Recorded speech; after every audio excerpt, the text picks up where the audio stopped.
Boom. Okay, so self-help hour. Welcome to the Crypto Addict. Maury Povich, whatever the dude's name is. So it's we're coming straight from the Bronx. We got not really. We got the biggest crypto addict here of all time. We're coming straight from the Bronx. We got not really. We got. There we go. And he's well, let's just bring him on because he streams for 5 days straight. Yeah, hey, bro. I bet you his wife doesn't like it. She's you know what? She had no idea about this whole world until I started streaming, and now she's always talking about what Finny coins she's gonna get in her wallet and that kind of stuff. So I think I'm in good standing for now. We got to keep playing those addiction cards. And I just literally changed my stage name today. This is the first time ever that I saw Jimmy was about to introduce me as my name, and then he's like, "Wait, who the hell is this guy?" I knew because of the red shirt, but. So just very quickly, there might be a couple others that join us, but before we get going, I'll just go around and talk about who's here and why we're here.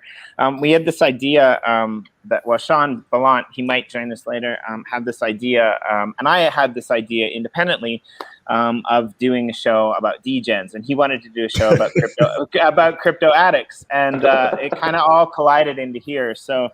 We decided to bring a bunch of people here and just, basically sitting around in a circle and talk about our feelings and our emotions, because we don't do near enough of that, and B, how to make life easier for our significant others, apparently.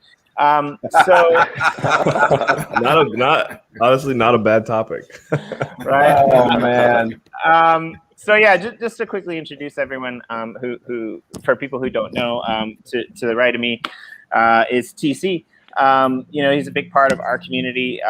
He's retired from the real world, which means that he's probably works harder now than he ever worked ever, because he spends about 18 hours a day online researching cool stuff. We got Nifty BC, who. Yeah, does some really interesting things. You might recognize him from a previous Roundtable, and also, from some other casts that we've done. He's big into NFTs, doing some really cool projects, collaborating with a lot of really cool people. Recently, they just did their Waxapalooza event, which is, based around, getting people to come into metaverses and looking at stuff. So that's pretty excited. We got Blackbeard Willie, who... if you don't know who Blackbeard Willie is, you probably should. He's one of the most connected people in this space. I mean, just go onto his YouTube channel and you will see him talking to some crazy people. I'm just gonna leave it at that. Seriously, they're all him, but he's really good at it. Sammy Snake, who not only is an awesome guy. But I love you, Sammy. But he is responsible for bringing more degens into the space than all of us combined, I think. He's like, hey, I got shovels. Why don't you just get addicted to Alien Worlds? Alex, who I've never met, who apparently is our residence counselor, according to someone who doesn't know what they're talking about. I heard that from a little birdie on the wall, but we won't mention who that is. Sean, where are you? Get in here so you can defend yourself. General Moses, that's a story in itself. That's fun. Not necessarily your run-of-the-mill crypto person. I would say more addicted. To being on stream. Has done longer. Arguably, has done longer episodes than anyone I know. And of course, Miss Teen Crypto, who basically spends her summers riding around on Sea-Doos, pulling up to random people, pulling up to random people on boats and asking them if they bought Bitcoin yet. I mean, if I did that, if I did that, I would get arrested. Stop, Jimmy. I also wore my In-N-Out shirt just for you. Nice. Oh shit! Look at there, getting her little props in there, baby. Hi, everyone. It's great to see you all this morning. Hey, everybody. We'll I try to hope watch everyone our was language, safe. Miss Teen Crypto, since we have a nice lady in the house. I hope everyone's doing well. Everyone's safe. I know the hurricane was absolutely crazy. Yeah. Right. It Yeah. hit Far from it here. Yeah. hope You, We got everyone's hit safe. by it too. you're okay. You're safe, obviously. It was anyone else Yes. in the New York area or the Northeast area that got hit? so bad. It's probably making its way up the coast to Newfoundland here. Now I think about it, I didn't even think about that till now. I got to look at What? that. Man, the news has been showing those 125-mile-an-hour winds that just absolutely demolished Louisiana, man. I felt bad for them. I have some friends that are up in that area. You can't catch a break. It's so sad. I feel terrible. I mean, we got hit really hard. I can't imagine what Louisiana is like right now. I know there's no hot water here, so Oh, there were cars underwater. I've never seen anything like that. It's kind of scary. And now it's like I look out the window, the streets are clear, the sun's out. It's like nothing happened. Yeah, I didn't even. Somebody's got to make a victim some kind of NFT to help support the. Hey, that's a great whoever got idea. hit, you know, like a big I like that fundraiser. idea, TC. That's awesome. Yeah. Thinking about it. Yeah. So TC, we. now you turned my ideas. I got something to do today. Awesome. Thank you, TC. And then we'll put it in Uplift. There we go. Hey, there you go. Yes. Relive There you the go. There we go. There we go. Man, does anyone smoke regular ciggies anymore? I see you No. guys doing this electronic stuff. No way.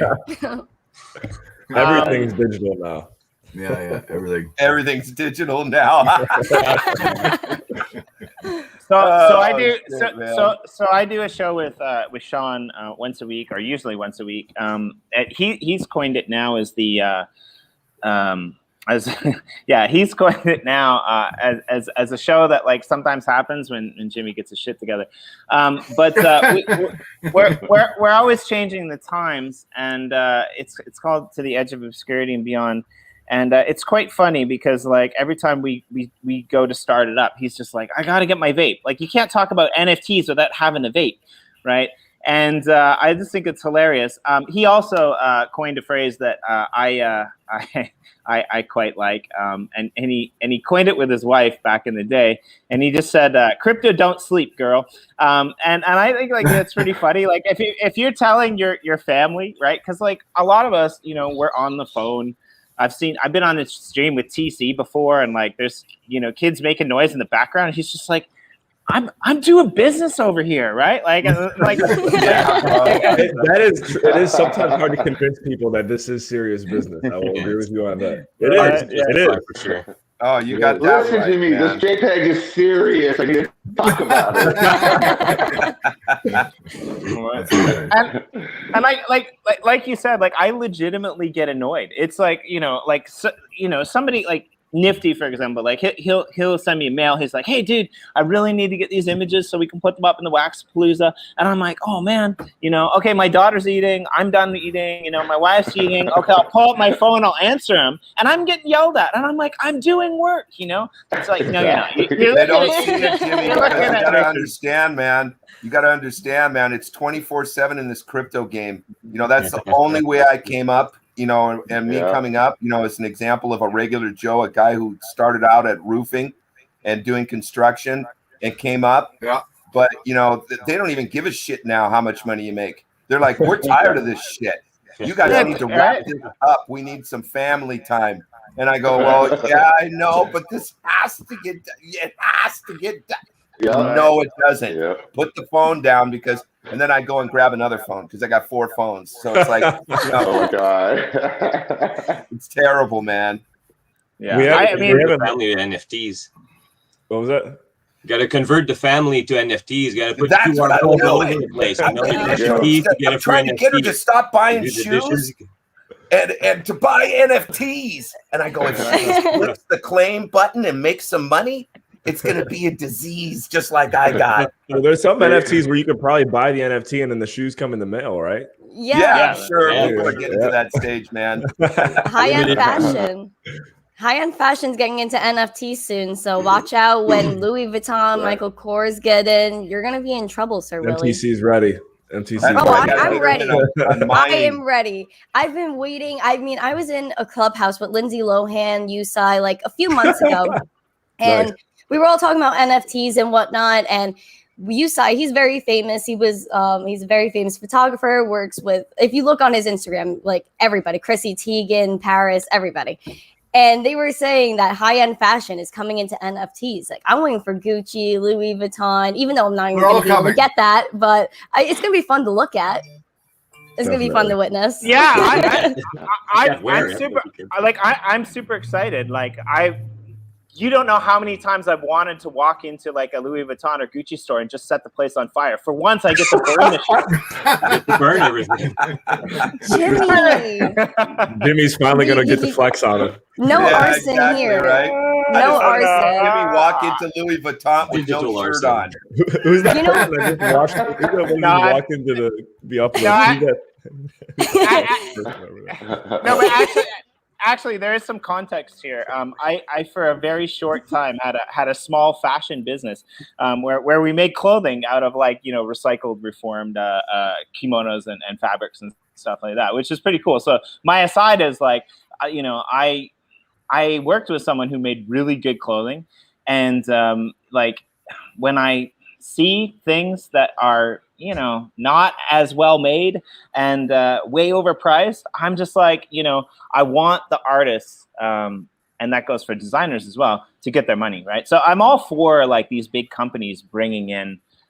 This is next week's stream. Why are we talking about like brands? Spoiler alert, man. Spoiler alert. No. But like, I get what you mean. So yeah, but I think it's really interesting, like where we all are seeing this come from. Sammy, you've been quite quiet. Let's start with you. How did you get into crypto, and when did you become a degen? Those are my two questions for everybody. How did you get into crypto, and when did you become a degen? I mean, what was the moment that you decided, oh, I'm screwed, I'm never getting out of here? I mean, I think with this type of thing, you're born a degen. You can't do anything about that. That's just part of it. I got into crypto around maybe 2012, maybe, with buying Bitcoin. And I remember I was on work experience. I was telling everyone that they should buy Bitcoin. And they were laughing at me because I had to have a safe delivered to the office that was going to hold my private keys. So I had this fireproof safe. I took it home with me on the bus. And on my last day, I gave them all like £5 worth of Bitcoin, or $5, or like $10. Wow. And that's $1,000. People had to be laughing at you. $1,000 now, but I think most of them lost it, or I don't know what they did with it. But shame. Yeah, the thing is just you get excited about all these things like very easily. It's like very satisfying. You buy it, you open a pack instantly. You don't need to wait for things to be shipped to you. So it really fits in with gambling, which I love. Instant gratification, also we can all just share and all open the same stuff. It's like a big community thing. But the problem is then people get you into stupid stuff. Like yesterday, I ended up buying like baby monkeys off of Cardano because people were messaging me about it. And I told my mom about it, and she ends up with the baby monkey, and it just gets out of control. Soon, like, we can't pay our bills, but there's just monkeys all over the house. It gets out of control. I mean, I like it because I think it's great for me. Like, I kind of want to be a little bit more mobile. I've been streaming from different locations for the last month. I quite like it. But I think that like the cool thing about NFTs and crypto is now I can just give everyone digital assets and I don't have to worry about when I move. I'm sure that's way more fun for me than it is for my 2-year-old daughter. But I mean, when she's 20, she's going to be really happy, I think, right? Yeah, there you go. Man, these gifts are super heavy. It's over 7 megabytes. Oh, Oh my shit. gosh. Yeah, it's not even on the blockchain. You're having to use IPFS. I mean, what is this? It's pretty funny. Nifty, how about you? How'd you get into crypto? You've been doing things with technology for a long time. Sammy's a little bit modest here, because what I will say is, Sammy, he just has these communities that like revolve around him, Stop it, Sammy. You know people love your ass. Yeah. So he's like him and Miss Teen Crypto as well. Like you guys are like kind of our community reps here, like very similar types of and Adam as well. But Adam, I think, was a little bit later to the party in 2012, like me, unfortunately. But Nifty, you've got an interesting story. I think, like, how did you get into it? When did you become a I started buying Bitcoin on that 2016, 2015 around there, and then it shot up really big, and we were all excited, and everything was awesome, and then it crashed and crumbled to nothing, and we were like, what did I do with all that? That was ridiculous. And then I kind of stuffed it away, and I didn't even think about crypto, to be quite honest, for quite some time, and I'm in graphics. I've been in graphics for far too long, so I knew of Beeple way before Beeple was NFT Beeple. And so I saw an article come out that he sold something for like $2 million. I'm like, what the hell? Wait, Beeple? I was all like, what is going on with this? And then so I got into NFTs probably, March, April. About the same time TC got into, we talked about this before, which is, in the crypto world, 10 years. I figured 6 months equals 10 years, So that's how it's working. I feel like an old school. People are like, oh, dude, you're an old schooler. I'm like, old schooler? I've been in since March. I'm like, what are you talking about? So even right now, it's like we just moved. I've been down for the last couple of weeks because my computer's all packed away. We moved up to Portland area, and I forgot these last 2 weeks have felt like an eternity. Like it just so much has happened in the last 2 weeks. I feel like, oh man, I'm making my comeback already. I'm like, wow. So it's going to be crazy. But anyway, I got into that. I'm an old punk rocker and DIY guy as well. So the Degen, and he's a great musician. Hey, awesome, bro. I love hearing that. Checks in the mail, TC. Checks in the mail. All right. Oh,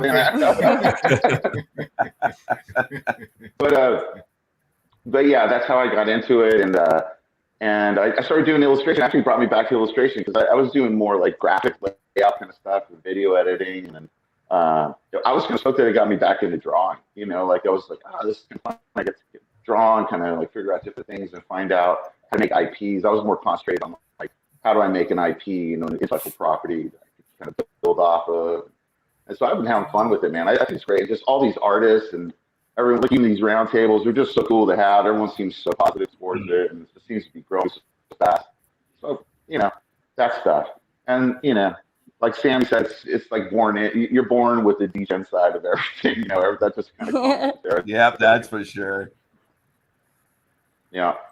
So other than that, it's Jimmy, are you having the host multitasking challenges, man? I could totally relate. Exposed. In one room, Jimmy. Exposed. Yeah, Corey got a little bit tied up today, so I'm one lining it. But yeah, I mean, it's interesting because people keep saying to me, you just moved, so I can kind of relate to that. People keep saying to me, like, Jimmy, you're still on vacation. You've been on vacation for like a month. I mean, I'm not on vacation because of crypto. Like, I'll say that again. Can I actually ask you this, Jimmy? Where are you? Because every time I've seen you for the past month, you just had like a black backdrop. Jimmy has been locked away. Jimmy's in the box in the back of the corner of the house. Yeah, his wife puts him in there, and he does his podcast. I mean, Schrodinger's cat is no longer a cat. It's actually Jimmy D in a box.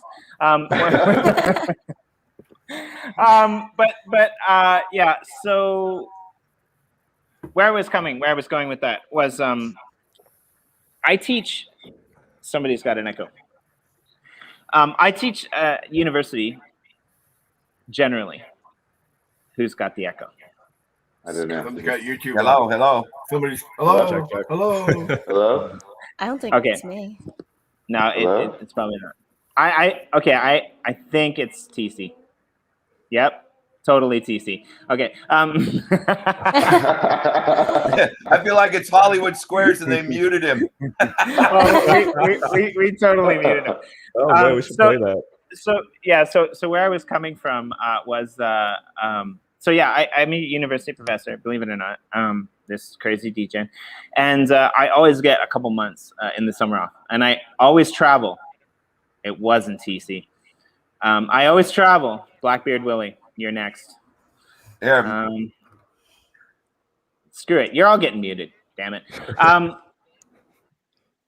This year I got no vacation because I'm a crypto degen. So my vacation time, where I usually go away, is spent sitting outside because our apartment is super small and I have a family that I don't want to keep awake, which is funny because my wife, you know, she pops out onto the balcony and every morning she's like, wow, you were so loud. So instead of keeping my wife awake in our house, I'm keeping like the whole hotel awake. It's great. Yeah, so the answer to your question is I'm sitting outside. Today I'm sitting outside by like an abandoned swimming pool, you know, which is kind of cool. Yeah, I move every week because that's, you know, what I would normally do anyway. But now instead of, you know, enjoying my vacation, I'm here with you guys, enjoying my time. But, you know, it's a grand experiment to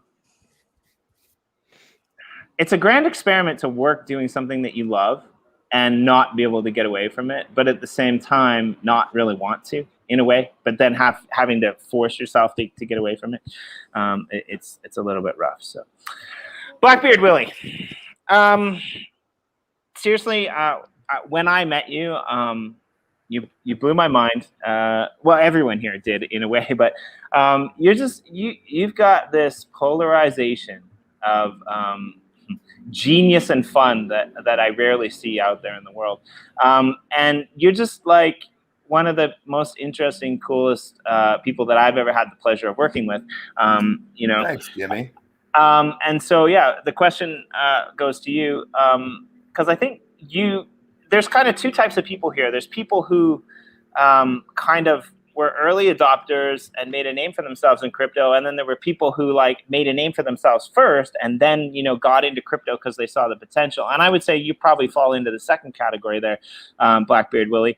I can't see you being like Sammy Snake and like quitting your job and doing something that you love. I can more see you like, you know, bringing what you see as the value point of crypto into your job, which is the way, I could be wrong, but that's the way I view your journey. So tell us about yourself. When did you become a crypto degen? Well, I think it happened when, see, my friend, he has a company called Fab TV, and we're out in Los Angeles, California, and Hollywood area. And he basically interviews all the red carpet events, you know, and he's been doing it for, you know, since probably like 2013. And believe it or not, he had been pushing me for years to get into this acting stuff. And I'm like, nah, that's not for me. You know, I like making money, and I'm a roofer, you know, that's what I do. But he'd always try to push me towards doing acting and getting the acting roles. And what happened is that I was involved in, I'm like Sammy, I like to gamble, unfortunately. And I was gambling with, you remember Tron? How cheap Tron was? So yeah. I'd say, hey, man, I was winning, you know, pretty substantial amounts on poker tournaments. And so I started getting into Tron just to fool around in casinos and stuff like that and try to beat their systems and stuff. And a contest came up for one of these projects. And I was doing it not to get into crypto. I was just basically getting into that type of stuff. And the contest came up, you know, with a lot of entries. And my friend said, bro, you could win this. I'll videotape and do it for you for free. I go, I don't give a shit if you do it for free, bro. I don't think I want to put myself out there like that. He goes, no, bro, you got to do the pirate. And that's where Blackbeard Willie came from. And we did this whole video back, oh my God, man, I guess it was like 4 or 5 years ago, I think. And we did this pirate video, and he goes, bro, you killed it, man. You're going to take first place. I go, Fernando, shut the hell up, man. There's thousands of people who entered this contest. And Jimmy, I ended up winning first place. And lo and behold, that's how Blackbeard was born. And then I started doing all these different characters. I was working as a Lyft driver, if you can believe that. On the side, I'd be doing red carpet events with him. Like we'd go interview all the different stars, every movie that came out. We were at the red carpets, and he was doing all the, like the what are they called? The before the red carpet. You go to the hotel and you interview the actor or actresses, and I'd be there, assisting him in that type of stuff. And so I was doing that, roofing and Lyft. I was doing like 3 different gigs. And I started doing Lyft and started doing all these different characters. I did a Russian. I did a mobster from New York. I tried to kill as many characters as I could. And I ended up pulling off a lot of characters, and the company approached me. They happened to see my stupid Lyft cell phone. And I didn't even record it right. I wasn't holding the cell phone sideways. I was holding it this way. And so you'd only see a small square of me. And they hired me to do videos for crypto. And that's lo and behold how I came into the space. And it was more on the Ethereum side than Wax at that time. And that's kind of how it was born. I ended up, COVID hit, and there was nothing better to do. Nobody wanted to do any roofs, and it just wasn't happening. There's no way on this planet I was going to have driving around with that COVID running rampant and have a bunch of people in the car and breathing their air. So that's kind of where it stopped there. There was no red carpet events. So there's no movies coming out. I mean, everything stopped. And the company hired me, and I went in and started recording videos. I did 27 different videos in 1 month. So that's lo and behold kind of how Blackbeard was born and how I got into crypto. That's super cool. Wow. That's powerful.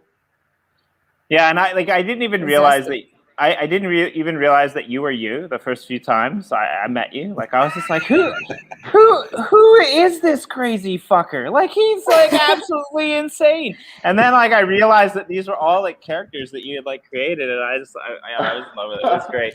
It was super fun. I've been saving some in the tank. I do Billy Bob Buttcrack, the pirate, and the mobster from New York. Those are like my 3 that I'm doing, and I've kind of held back from doing all the characters just so I can always introduce something new that keeps people off guard. People go, oh, there's that damn fucking what was that Tiger show where the guy, they always say that Billy Bob Buttcrack looks like that guy that was with the Tigers. Oh, Tiger King? Tiger King? Yeah, Tiger King. Hey, That was right when COVID hit too. That's funny, you're right.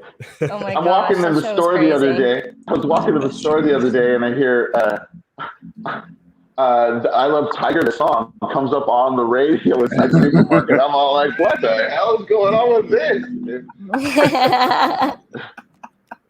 Anyway, sorry about that. I heard Tiger King, and I was like, oh, wait. That's funny. So Tiger King brings out the weird. That's kind of how it was born into the system. So I've been holding back characters because I don't want people to get bored. You know how people in crypto, they always, it's that same dude. Hey, it's this, that. So every now and then I'll introduce a new character and kind of throw it in that route. So I like doing the voice clips because they're so much easier. I mean, that's kind of what ended up happening. You know, the videos is what got me into the game, but the voice clips, that's been the thing that went viral. And it really was weird. I had this guy contacted me one day, and he goes, there's some, I guess, app that's out there where you can sit there and post up voice clips and stuff, and people can listen to it. And I don't even remember what the app was. And he goes, bro, you went viral. We were listening to some of the bag sessions that you were doing on ETH, because guys used to send me into the room and they go, dude, smash this guy. And I go, well, I'm not just going to smash people to smash people. I have to believe in the project. I'm not just going to go and do it. And so in Ethereum, different from Wax, I kind of got a reputation to whereas this guy's a smasher. If you're going to talk shit about a project, you better be prepared that Blackbeard Willie's going to come in there and smash you. And that's kind of what happened. And I kind of built a reputation as a crusher.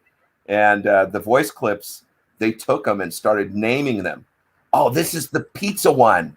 Oh, this is the girl with the skirt one. And they started naming all of these voice clips, and they put them up in this channel, and the shit went viral, and I'm like, oh my God, no, this is not good. My wife is gonna freak out on this shit. and that's kind of what happened. And then the voice clips, everyone in crypto wants to be, anonymous. They don't like expressing their voice. They always want to hide behind different characters and, stuff like that. They never want to be really them. And when they saw my name, David Palmer, come in there, they're like, there he is. That TV series from 24. He's not really him. We're going to have to research this guy. And little did they know, I'm being real. I don't have anybody to hide from. There's nobody that I owe money to. I mean, obviously, we always got those governmental institutions, which I don't like to talk about. But, there's nobody I'm hiding from. So I've always been real. I've been David Palmer. I've been Blackbeard Willie. And I've always done my voice clips. And that's really what got me into the game, Jimmy. Yeah, I like it. And like, I just think it's interesting. You mentioned something that I think, so we'll hop on over to Adam now, because like Adam and I had a similar kind of thing with this as well. But like when COVID hit, like everything kind of changed. Like I remember you mentioning that earlier, right? Like, so Adam, who are you? What do you do? And how did you become a crypto degen? Yeah, I mean, I have to piggyback off of Blackbeard with the name thing, because I've been thinking about this for a while, pretty much ever since I started going. Like being relatively anonymous in this space or having a stage name, there's, from what I've observed, more benefits to having one than not having one. So that's why Jimmy called me Adam. And if anyone here, if you guys already know me and you call me Adam, it's completely fine, because this is literally the first time I've ever used the new name. Part of the new name is because I host The Shift, which is a crypto writer podcast. And we've recently kind of named our group, our community, the Shift Army. And the Army needs a general. And I'm trying to pitch Sean on turning some of our Army members into real comic book characters. So I figured I'll lead the way. Hopefully General Moses makes his way into the comics one day. There you go, Sean. I don't know if you're with us. Yes, that was a plug. That was great. I'll just take notes here, because like this is definitely my favorite part. Jimmy's seen it before, and anyone here that kind of has already met me before. The quickest shortcut to getting smart and building wealth in this space, from what I've seen, is doing this right here. Like getting to know everyone here. TC like gave me some huge pointers the other day. I met some other amazing people through that like small breakout conversation that we had. Blackbeard, I love that you come from like seems like more of like a blue collar background. I know my homie Burst of Energy does as well. And I think that's like, to me, that's the coolest thing, is I'm meeting more and more people in this space who like wouldn't traditionally, at least according to society, supposed to be like in front of a computer, right? And yet they're like magic with it. And to know that you're also known as someone who like is, again, as Burst would say, like doesn't fuck around, like that's like his tagline. It's like, you're the type of people that I want to make friends with the most, because if I get you on my good side, it's like, yo, watch out. Watch out. Yeah, that's true. I'm very protective. Yeah. So I'll follow up with you. And also you and Sammy said you guys like to gamble. On our show, The Shift, we started doing something called Shift Poker Live, where we live stream a poker tournament. And I don't really know. Oh, there he is. I don't really know anything about it. Hey, Burst, what's up, bro? What's going on, guys? Yo, that's all right. There's the other smasher in the crew right there. Yeah, you don't want, like, if you're putting out trash, you better watch out. These two will get you. So, and I mean that in the best way possible. But yeah. Oh, gambling. So yeah, Sammy and Blackbeard, anyone else that likes to gamble, the way that the Shift NFT game has been created is kind of around a sweepstake format. You talk about that another time. But then also we do Shift Poker live, and we stream a tournament live, and we give out like whoever wins it gets a Shift NFT and like all this other like, cool stuff. So definitely want to invite you guys next time we do it. We're probably doing it about once a month for now. How I got into crypto 2017 was, I still kind of like remember what it was, where pretty much anyone thought you were crazy if you even mentioned Bitcoin. I can't believe Sammy started 2012. That's like you've been waiting 10 years. That's true. You've been waiting 10 years for people to like stop raising eyebrows at you. So good for you, man. And then I think Nifty talked about like, you know, I feel like you shouldn't be in this space if you haven't like gone to the moon and back yet. Like I definitely did that. Oh yeah. And things have changed now, and it's been awesome. So, and I was cracking up because it kind of got shifted now that Burst is here, but Sarav, who helps with a lot of the admin for our show, Imagine before Burst was here and we had 8 of us. He's like, Adam, it looks like young versus old right now. Oh shit! Oh man, you better watch that shit. I know. Man. I was like, shoot, I should have I've been around, man. Anyways, happy to be here, guys. Happy to meet you all, and like definitely want to talk to everyone when we're done, especially those of you who are meeting for the first time. It's a good place to be. Yeah, I remember like my first interview with you. It was super fun. And, I didn't know anything about NFTs before March 2021 either. Well, you got the voice for it, another General, old bro. schooler. There he is. There he is. Thank you. Period. Go off. You're the best, Adam. Yeah, I mean, Sir General. But yeah, there we go. Thank you. Right, I'm totally never gonna call you Sir General. I'm just putting that out there. Please can call me Adam. It's cool. But like a lot of people don't know this. Like Jimmy D is like kind of, I never used this in the real world actually. And then Why not? I did this thing. Well, like like a couple mates of mine would call me Jimmy D, but it was kind of a joke. And then when I got into crypto, I was like, oh, it sounds like, you know, because I'm a writer, I've written things in the past, and I didn't want to use that name, so I kind of wanted to use this as kind of my alias. And then it just like now it kind of annoys me when people call me my real name in the real world. I'm like, why can't you just like I'm not James, I'm Jimmy. What the like? It's freaking Jimmy D, baby.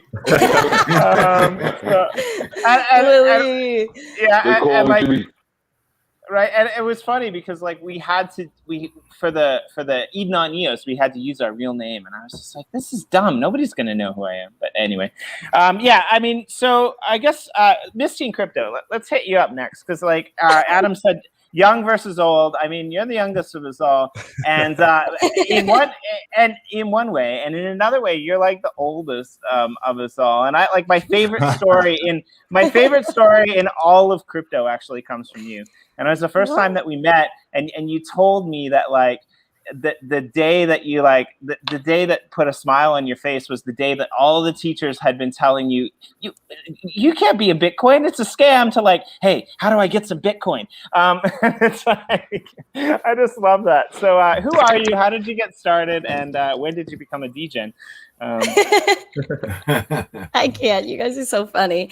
So my dad has actually been in the crypto space for the past 5 years. So he's like the real degen when you think about it. So he got me into crypto. You're degen offspring. Yeah, oh, 100%. Second generation degen. Yes, 100%. And I heard about crypto when I was like 13, 14 years old. And at the time, my dad just kept talking about it. I really hated it. When I say I hated it, I hated crypto. I never wanted to hear about it. All I heard was number go up, number, all adult things. And I thought I didn't have a place in it. I really didn't understand Bitcoin. And then my dad kept talking about it, and he never stopped talking about it. So when I was around 16, he was like, all right, let's cut this. Sit down. Let's do a Bitcoin transaction. Okay, sure. So I saw that all you had to do was scan a QR code, copy, paste an address. So I had the opportunity now to potentially go into a store and just scan my QR code and leave without having the whole transaction of giving them my cash, getting some change, getting some coins that I'm never going to use. So my mind was blown nonetheless. I went to school. I went to my family. I was asking people, guys, like, do you know what Bitcoin is? What is crypto? Nobody knew about it. And that blew my mind as well, because I thought this technology was so revolutionary. So for someone not to know about it was confusing. I then, kept treading along in crypto, just doing my thing. And then it was lockdown, April 2020. And I just decided I really want to be a part of the space, especially because I saw all these cool influencers that my dad told me about, all these cool, funny people. So I just joined in. I said, let's start tweeting. I want to tweet. And I just created the name Miss Teen Crypto out of nowhere. It was just something I thought of. So I just created the account, saw the name was available, took it. And it kind of spread to where it is now and developed. And I really love crypto. So I don't know at what point I became a degen. I think maybe it was just because I don't know. I'm just obsessed with crypto. This is like my life now, and it's my passion.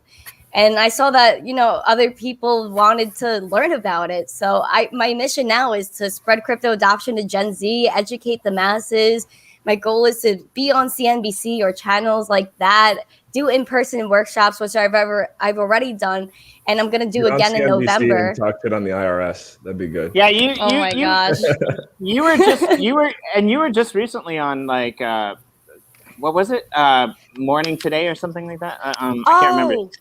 So I joined the Twitter space last week, USA Today. They were talking about crypto and FOMO. Right. I jumped in, I met them. They're a cool group of people. And then I was actually in a USA Today article a few days ago. And yesterday you were able to pick up the physical paper if you wanted to. Nice. I'm gonna go buy it. I searched for over an hour in my neighborhood, went to 12 bodegas searching for USA Today, I swear. And then I finally found one, only one. And then I found the article. I was happy. So I have one coming. I think someone's mailing me another one. But yeah, I was in USA Today. I was in the New York Times for the second time a few weeks ago for minting NFTs, selling NFTs.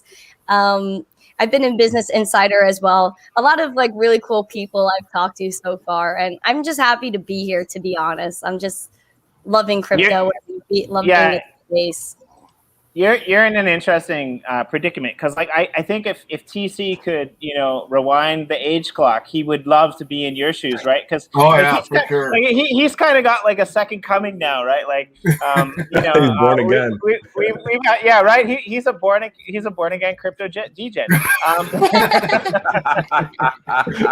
We got it all religious now, right? Cult right here. That's awesome. Yeah, so TC, how did you get into crypto and when did you become a degen? I actually got into crypto 2 weeks before I retired. A client of mine actually said, "Hey, have you ever heard of Bitcoin?" I said, "No," which is odd because I was actually in the tech space for almost 30 years. So he says, "Here, let me send you some Bitcoin." Same thing as Miss Crypto, and I thought this is really cool. So I started looking into Bitcoin stuff, and I thought mining, ooh, this could be up my alley. So I started learning about that. And then I thought, oh my God, I wonder if I could do this from solar. So I started learning about solar and building batteries and all kinds of stuff. It was just crazy. And then let me think. I think 3 days into my retirement, a buddy of mine called me up and says, "Hey, I hear you got some free time. I am doing a reno on a house near you. Could you come and give me a hand for a couple of days?" Which lasted pretty much the whole summer. So I took all that money and put it into crypto. And a few years later, a friend of mine, Sean, I think it was Sean Hubart from Just Learn Crypto, told me about NFTs. He says, "Hey, have you looked into NFTs yet?" I said, "No." He says, "Go look." So I went, spent 5 minutes, and said, "Nah, I'm not into pictures. No, that's not my thing." So he called me a couple of weeks later and said, "So what do you think?" I said, "Nah, I'm not into it." He says, "No, you got to look into NFTs and staking." I went, "Staking? What the hell's staking?" So, I went and looked for 4 hours about staking, and I was like, oh my God. And I literally took 100 Litecoin and put it into our planet. And how much Litecoin? Yeah, there's a few of us that got in early on that. Oh my God. It was that's why Blackbeard's been sitting back this whole time. Crazy. Yeah. It was crazy. I was screaming at all my friends going, "Why aren't you doing this?" Sir TC, you put how much Litecoin into our planet? It was about 19,000 US at the time, 100 Litecoin. Wow. Sir TC, Were you buying the rigs or the elements? I was buying rigs. I was buying them in bulk. Yeah, like people in the comments want to run the numbers. That's some degen stuff right there. See, I ended up this was when rigs were $7. I got them there. I got them. I was buying them. I buying them in bulk. Guys were selling me in bulk. I did too. And I'm arguing with these guys and saying, "Why are you selling this? Do you not realize what you're doing?" And they're going, "No, we just want to get it. We just want to sell it for cash or whatever." I'm thinking, "You guys are nuts." Yeah, man. We did good on that TC. Did you hold all of it? Not only did I the money was insane. You know what I mean, Willie. I took my entire investment out, and I'm like Willie. all my NFTs that I have in my wallet are all from our planet. Everything, all my uplift, everything, I think I got over 8,000 NFTs. It's all from our planet. Like anybody that's selling our planet now, I know it's down. You're dumb. They're dumb. They're dumb. I'm scooping up more. It's like I told you. I'm buying every. I'm still buying every day, even with the little bit of Aether I'm getting. I'm buying every hour. Like I don't care. Yeah, because I did the same thing. I cleaned up, man, in the very beginning. You know, everybody, when those rigs shot up, I know people were dumping them at that pricing. No. You know, I'm like, I got it at $7. It shot up to 100 and 150 and all that craziness. And what I did is I started stacking wax, man, and then it just spread myself out. And funny enough, you know, Sammy doesn't look like he's in the room anymore. I sunk a ton into his project, and I just spread myself out like a 401k. That's it. Same. Yeah, I'm in so many I got projects. 24,000 NFTs now, so it's gotten pretty ugly. That's insane. That's awesome. It's a 4,001k. So yes, I mean, Sammy's still here. He's on audio only. But like, yeah. So speaking of NFTs, right?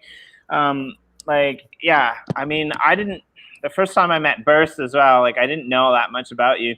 But then like I realized that like I think you basically built your following out of, you know, following NFTs, covering other people's projects, and then you kind of released your own, right?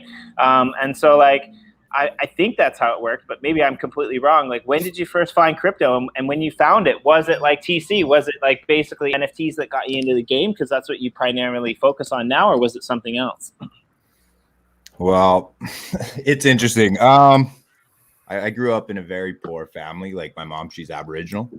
So I don't know, not that well off as a kid, you know, Spam, tuna, you know, crab dinner every weekend. And then I was chasing oil and gas, right? Because that's what my ticket was. That's what my ticket is. And then there was a bad time coming around, and I was collecting on my phone. As you can see, like I'm a big collector.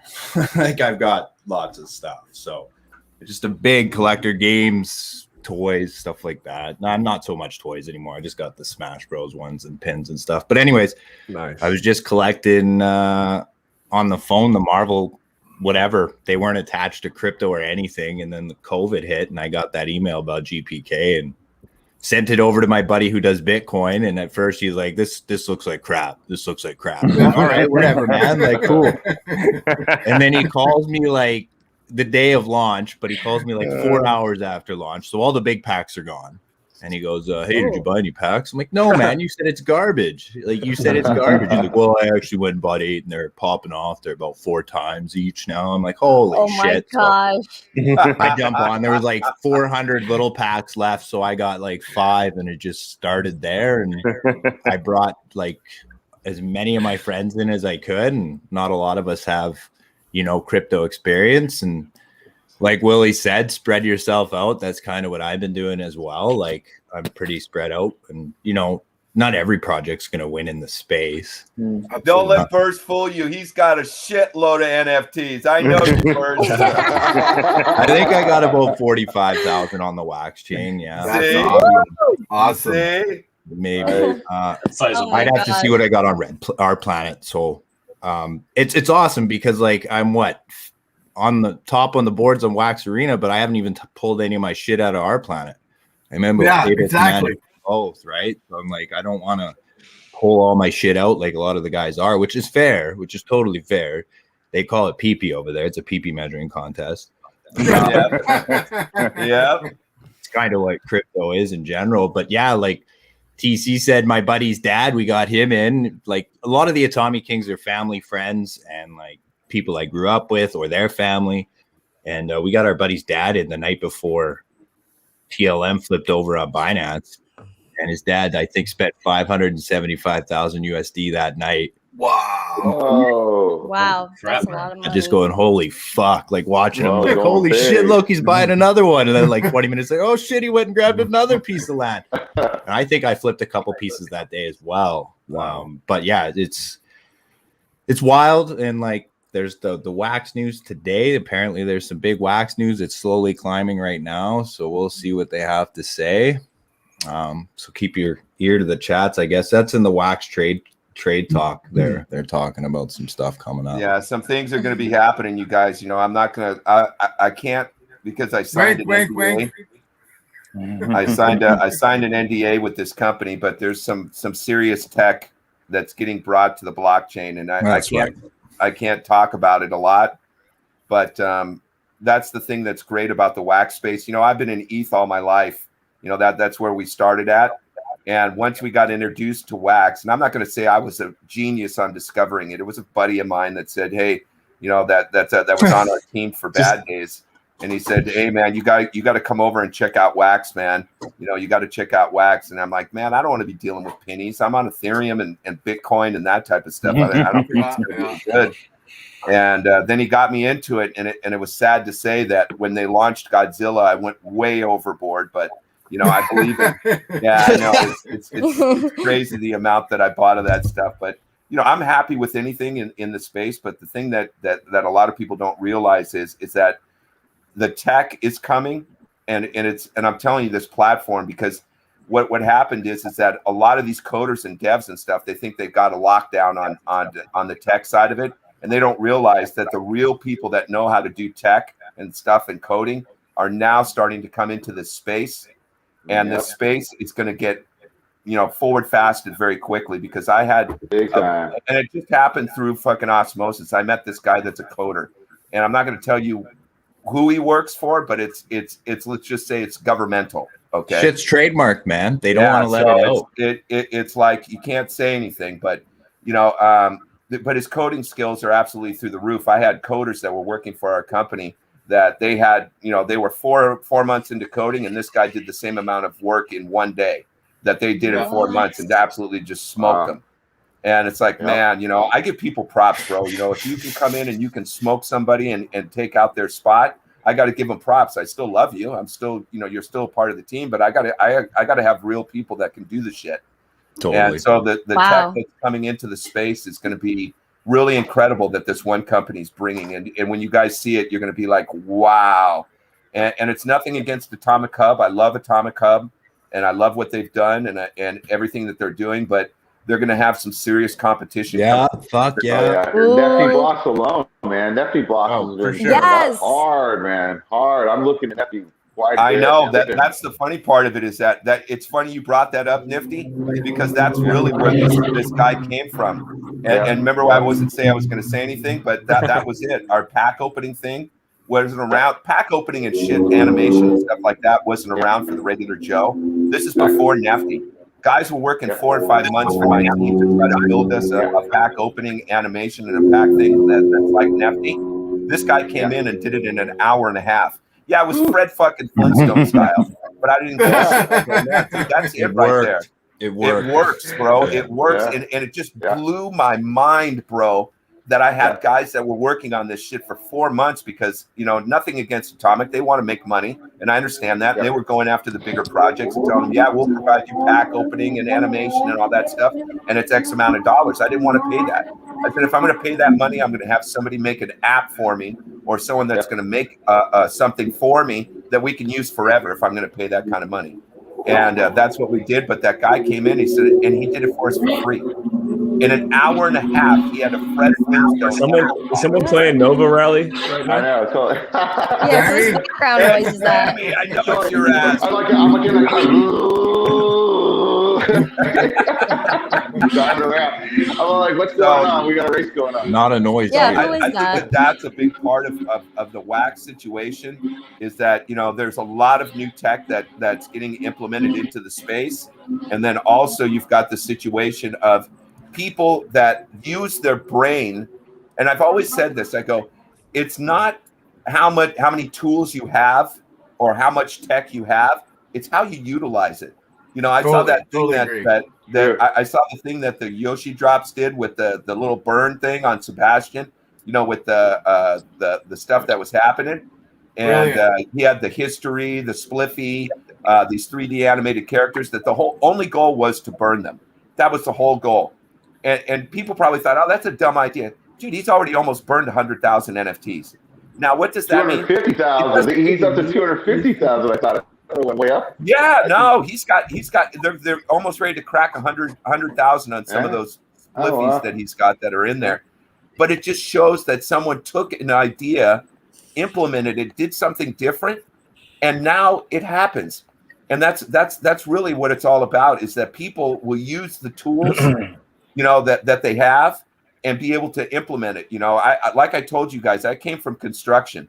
I used my hands all my life. My wife is Salvadorian, and so I've seen what people can do by using their brains, and you see how you don't let anything stop you, and you're going to grind in this space. You're going to come up, and that's just the bottom line of it. If you it's all grind, about the grind. It's all about the grind. It's all about the grind. Can we get that as just like a 8-minute clip and put that on Cryptowriter by itself there? That was great. Bro, I talked for 2.5 hours on Cryptowriter yesterday, man. I couldn't believe it, man. They even got me to shed a tear. People always say Dave's the crusher. He just goes in and smashes people. I come from, I'm more, I guess people could say, a street smart type of guy. I record rap and hip hop and music out in LA and that type of shit. Ooh. And that was kind of my background. I did rock music, country music, R&B. That's kind of how we got hooked up into Yoshi.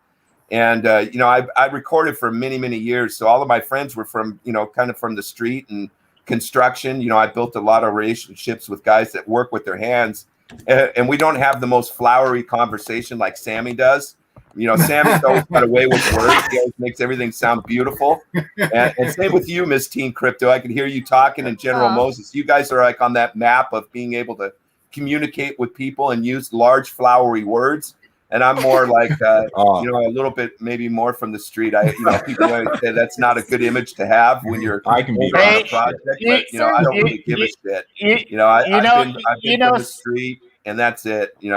That I grew up with hard knocks. Not everything came easy for me, just like Burst. When you work for something, you work for it hard. You take a belief in shit.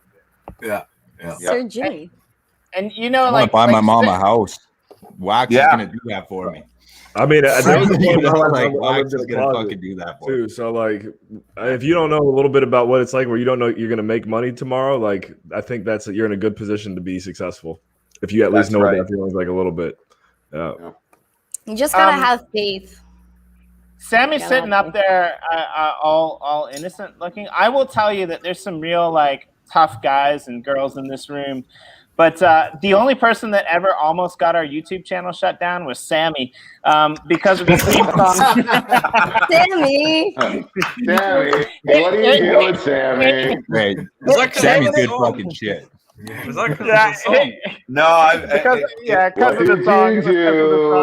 Sammy, I sat there and I warned people, bro. I warned people. I go, don't talk shit about Sammy. You're gonna get the samurai sword on your neck.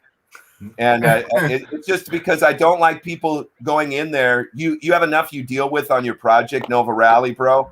And I really like the way you handle your community. You're always there to try to explain stuff to people. And it really bothers me sometime in this Telegram community, and I don't give a shit what people think, but it bothers me when these guys are in the community smashing or going in there and always not satisfied, and they want to ROI the next day and you're trying to work with them. And Sammy, you're too nice, bro. You need to put your foot down and kind of crush some people maybe once in a while.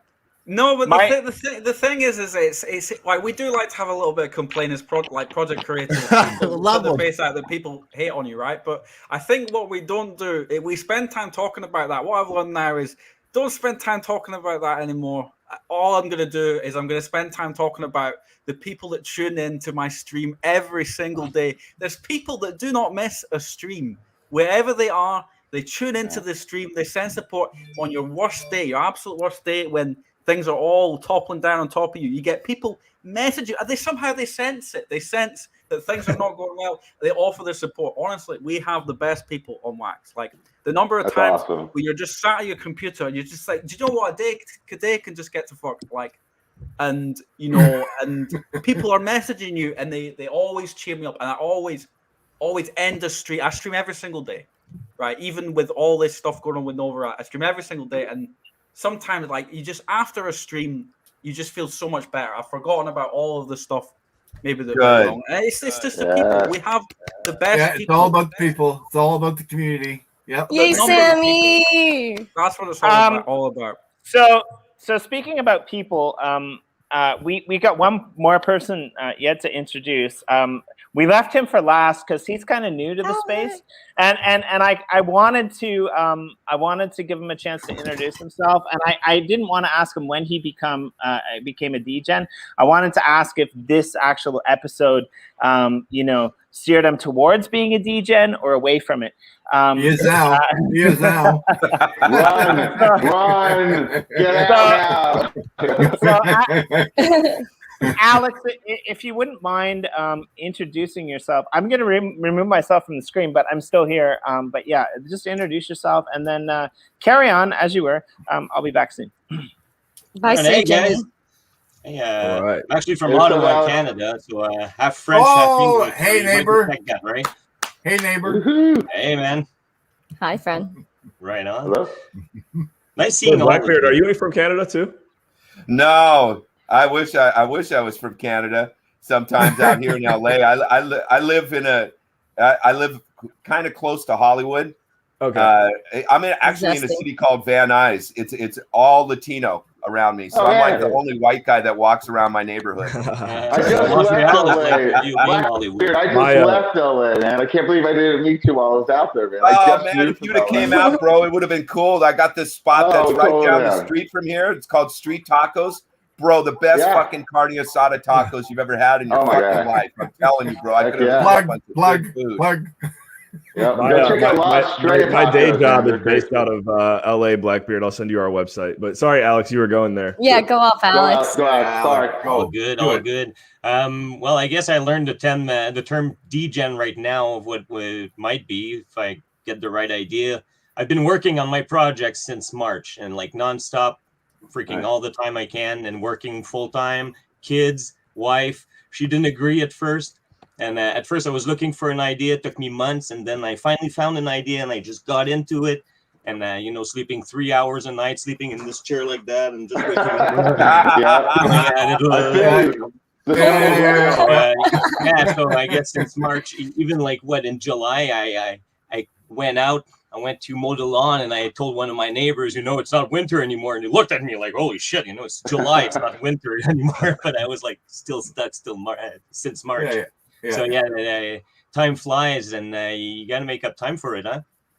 I don't know where I'm going with this, but that's a little background. Hey, Alex, where you're going with it is that you got a love for crypto, and now you're putting the hours and time in and that type of stuff. And people don't recognize that. The real world people, that are out in the real world.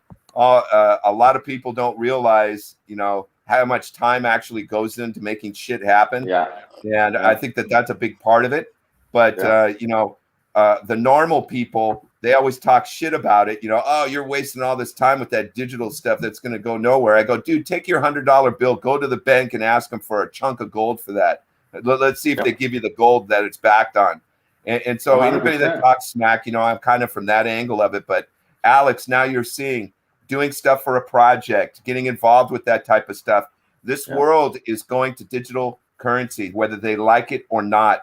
Salvador, it's all coming. I totally see that. It's happening. It's happening. I know everybody knows this. Go Salvador has got the I actually think Bitcoin as the normal NFTs are going to currency. take it to that place. I think Yes. NFTs are going to take I it to think that so. place. I agree. Yeah, we got a Yeah, house out I there think- that we built, and I'm going to be It's using the bridge. my BTC straight out of my wallet to do transactions and trading right in Salvador, man. It's going to be awesome. That's Oh, wait, I where, just saw that. I've been looking I at just saw going that. on a vacation to Salvador. You got connections there? Oh yeah, big Okay, time. nice. Nice. I was gonna set you I up. love Salvador from the standpoint of my wife is always out there more than I am. I mean, she definitely has put the time in on making our house get done and everything that's out there.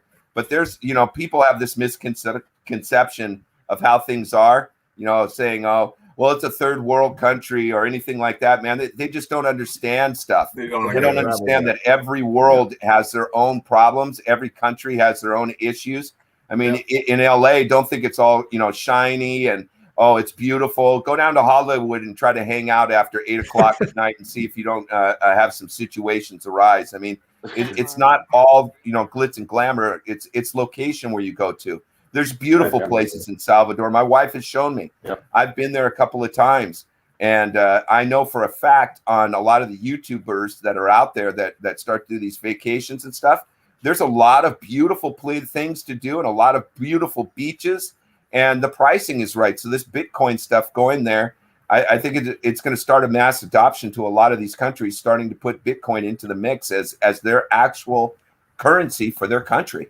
Man. That's Yeah, amazing. Blacker, I agree with you. I think that I think they're actually doing that for tourist reasons. I could see a lot of countries actually use that as a tourist draw. You know, there's a lot of people. They Yes. do right now. There's a place called Bitcoin Beach that's in Salvador. Yep. They've That's already amazing. been doing that. They've already That's been what I doing think. Bitcoin Beach. You know, The best between thing- that. Yeah, go ahead. MTC, Oh. go ahead. I was going to say the best thing about Bitcoin and traveling to other countries like Salvador is that you don't have to exchange currencies anymore. Exactly. You just go in there, Exactly. you have your Exactly. phone. That is it. 100%. There's no carry. Like 100%. gold gotta- is too heavy, man. Have you guys watched Outer Banks on Netflix? Yeah. No. Yeah. Yes. Yeah, Okay. I have. Thank you, because I know it's a teenager show, but everybody watches Outer let me Banks. tell you. Everybody MTC, watches I Outer love Banks. that show. I'm Go sold off, on it. Willie, as you should. And if you watch this show, the whole thing is about gold, finding this lost pot of gold, blah, blah, blah. Right. Okay, so these people go and find this gold, and then they have all this problem about everybody trying to find the gold. And then when they finally get the gold, someone steals it. So that wouldn't happen with Bitcoin, one, because you have your private keys. Second, they had to go through all this freaking moo-moo to get it to another island, to the Bahamas, just for Swedish people to pick it up and then take it. And then you didn't even exchange it at that point. So all the gold is too heavy. They were trying to drive away from people and they couldn't drive fast because the gold was too heavy. Bitcoin's not heavy, man. Bitcoin, it's on your phone. It's not heavy. That's a quote. It's instantaneous. Bitcoin's not heavy. Gold is too heavy. Bitcoin is light. Bitcoin is air. Bitcoin is life. Bitcoin is so much easier. And before, when you guys were talking about people talking smack, I understand you 100%. I was going to school and I had teachers coming up to me because they found out about my social media. And they were like, Randy, you need to get out. Bitcoin's a Ponzi scheme. You don't know how many have told me that. You don't know how many teachers have told me that. And it's because, and I would try to explain Bitcoin. They didn't even want to hear it. But then there would be other teachers that would just ask me about Bitcoin. And then I'd end up teaching my whole class about it. And then my principal had sent me a DM saying that he wanted to get into Bitcoin. And this is all after I graduate too, which I think is hilarious. So I'm trying to get my old high school to now put a Bitcoin ATM in there. But I'm having no luck. I'm having no luck. I told my art teacher I had to take studio art my senior year. I cannot draw a smiley face, but I had to take it. And there was a virtual art show at the end of the year. My teacher put everyone's art. She, scanned it, put it up. And why didn't she make this all NFTs? Why didn't she make this all non-fungible? So I tried to tell her about Atomic House, showed her the Bratz dolls, all the projects that were popular at the time, because the space moves so fast. She never got back to me, but she said she wanted to do NFTs. And there's just so many ways that NFTs and cryptocurrency could be implemented in the regular school system. I know I never learned about personal finance either, which is a huge problem. It could be a benefit, actually, that you didn't learn it from the school system. I mean, I know there was one class I could have taken senior year that there's 4 quarters of the year, and for that whole year, you were going to watch one stock each quarter. So it was like you weren't really learning anything. And it's just a lot of things have changed in the system as well over the past year. So I don't even think any of it was really current. So it was like I learned more on crypto Twitter and about finance than I ever did in school. And now a lot of teachers are actually getting into Bitcoin because they see it's the way to go. I mean, I did a project on a new product because I had to make up something new. So I made up something about seed phrases, and nobody in my class knew what a seed phrase was. So it was pretty funny, but they got crypto educated and had to pitch for a new project.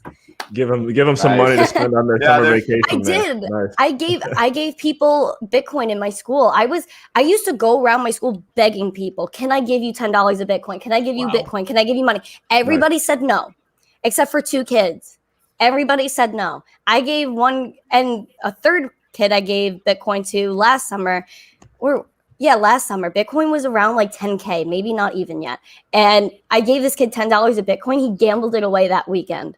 And then when Bitcoin hit 60K, he DM'd me and he's like, how do I get Bitcoin? I'm like, you want Bitcoin now, sir? So yeah, there are 2 kids that I know that are definitely hodling at least $10 of Bitcoin, and they're doing very well. There you go. Listen, like so if you want to get kids interested in Bitcoin, like real young kids, they'll probably spend time. They don't want to like learn spelling or learn how to spell words right. Give them a big seed phrase, 24 words. If they could spell it right, they get $10. They'll all be amazing. That's brilliant. That's brilliant. That's so funny. That's brilliant. And paper wallets. Like, imagine instead, like, if you guys have teenagers in your life, or you guys still like, if you give birthday cards to people, don't give people fiat. That's old fashioned. Let's give paper wallets. I'd rather get a paper wallet with 0.05 Litecoin, let's say, than $50 worth of fiat. I think this technology is very underrated. And I approach people on the street. I see that a lot of people still don't know what Bitcoin is, never mind an NFT. So we're so early, and it's so exciting to see all the innovation that's come around. Like we were talking about Nifty Blocks before. I know I'm rambling, but Nifty Blocks has made things so much easier. I'm also hosting a Nifty Pack giveaway if you guys want to check that out on my Twitter. But yeah, the SpaceX is so exciting. Good marketer. She's a great marketer. You know that. She's a great marketer. I no longer give money to my kids. I just give them crypto. That's it. You know, I'm done. Another big thing. If they don't want it, they get nothing. Period, TC. They'll thank you for that. They'll thank you for that. Yeah, I think you know, like life event NFTs are another thing that's going to start to happen. Like people graduate, or someone has bar mitzvah, or somebody has a birthday. You know, you can create an NFT and put it up where family members can just then buy the NFT. You know what I'm saying? And that's the way. Birthday cards. That's brilliant. Exactly. Yes. And then what happens? Exactly, and then the person can keep that, and it's not only a memorabilia thing they have, but it's also something that might be able to gain more money. It's always on the blockchain. A birthday card NFT that's in the blockchain forever. That's in. Exactly. Get on that. Oh my gosh, I gotta start a new collection called the Birthday Card Line. We'll get it going. There you go. Yeah, if you guys are down, I'm down too. Why not? Yeah, you send an NFT. You send an NFT to all your friends that on their birthdays. Well, then you get all the birthdays. And then see if you can the birthday cards open and have a voice inside of it, right? Yeah. And an NFT, you can have a voice on it right off the bat. Oh my god, that is genius, Sir. And then stake it, and then get it staked. Oh my gosh! Hey TC, be careful with that one. Remember those 2 kids that she gave the Bitcoin to? Where do you think they are? They're not watching the stream. They're standing on the corner giving out Bitcoin and kicking back to her. She's a player up there in New York. Oh my gosh. I was in Times Square yesterday or 2 days ago filming content before this whole hurricane thing happened. A lot more people know about Bitcoin, guys. Adoption is spreading. It's really exciting. And speaking of NFTs and how they could be implemented, like cards and whatnot, I actually have a $1 NFT up to celebrate my graduation. It's on my website, missteencrypto.com/NFTs. And I was also thinking, why don't high schools implement these NFTs more? Like, you know what I mean? Like, I could have taken my diploma and not graduated high school and printed my own diploma and said, hey, you know, this is my real diploma. But if my high school would have sent me my diploma as an NFT, you would have seen it went from my high school wallet to my wallet, and it's real. Exactly. But yeah, I want to go back to something that Tommy, something that Burr said earlier on the stream, because I think this is really important. And we have another friend who was invited, but he couldn't come today for the simple reason that he's moving to his new farm, and that new farm was bought and paid for with NFTs, with early investments in crypto and NFTs, right? And so, like Burr, you said, right, like it's your goal, like to buy your mom a house. Right. I think we all have these goals about how this can be utilized in the real world. At what point do you think that all of the I'm sure there's less and less people by the day that are looking at you like you're crazy. Right. But like, at what point do you think that it gets to like where Miss Teen Crypto or Blackbeard Willie or Sammy Snake are saying like where this becomes a legitimate like career, right? Like when we look at like kids in education and especially like in inner cities and stuff like that, it's like, what do you want to do for your life? It's like, I want to be a professional basketball player. It's like, what are your odds? What are your chances, right? Like, I'm sure there's kids out there that are saying like, oh, I want to be like an NFT artist. That's starting to happen now. And I'm sure Yes, like it is. This year, teachers are gonna get it and go, "What the fuck?" Oh my god. There's a lot of kids that want to be a YouTube streamer like Jimmy D. now, too. Oh my gosh. Fuck is In an general, NFT? you're coming for Jimmy right now. Coming for Jimmy. Mom, what's he drinking on Right. stream? Yes, exactly. I mean, if you can read it, you can buy it. That's all I'm gonna say. The happiest little thing I've ever seen. Wait, Yeah, that's wait, what I was thinking wait till too. wait till the trades start making NFTs for themselves, and people can buy, say, I don't know, $5 or $10 worth of electrician, come to your house to fix your whatever. I mean, I would go around and buy every fucking trade I could, just so I could stockpile them, and then I would stake them, and then we would stake them. So That's amazing. TC, Roofing, I know you roofing NFTs. There you go.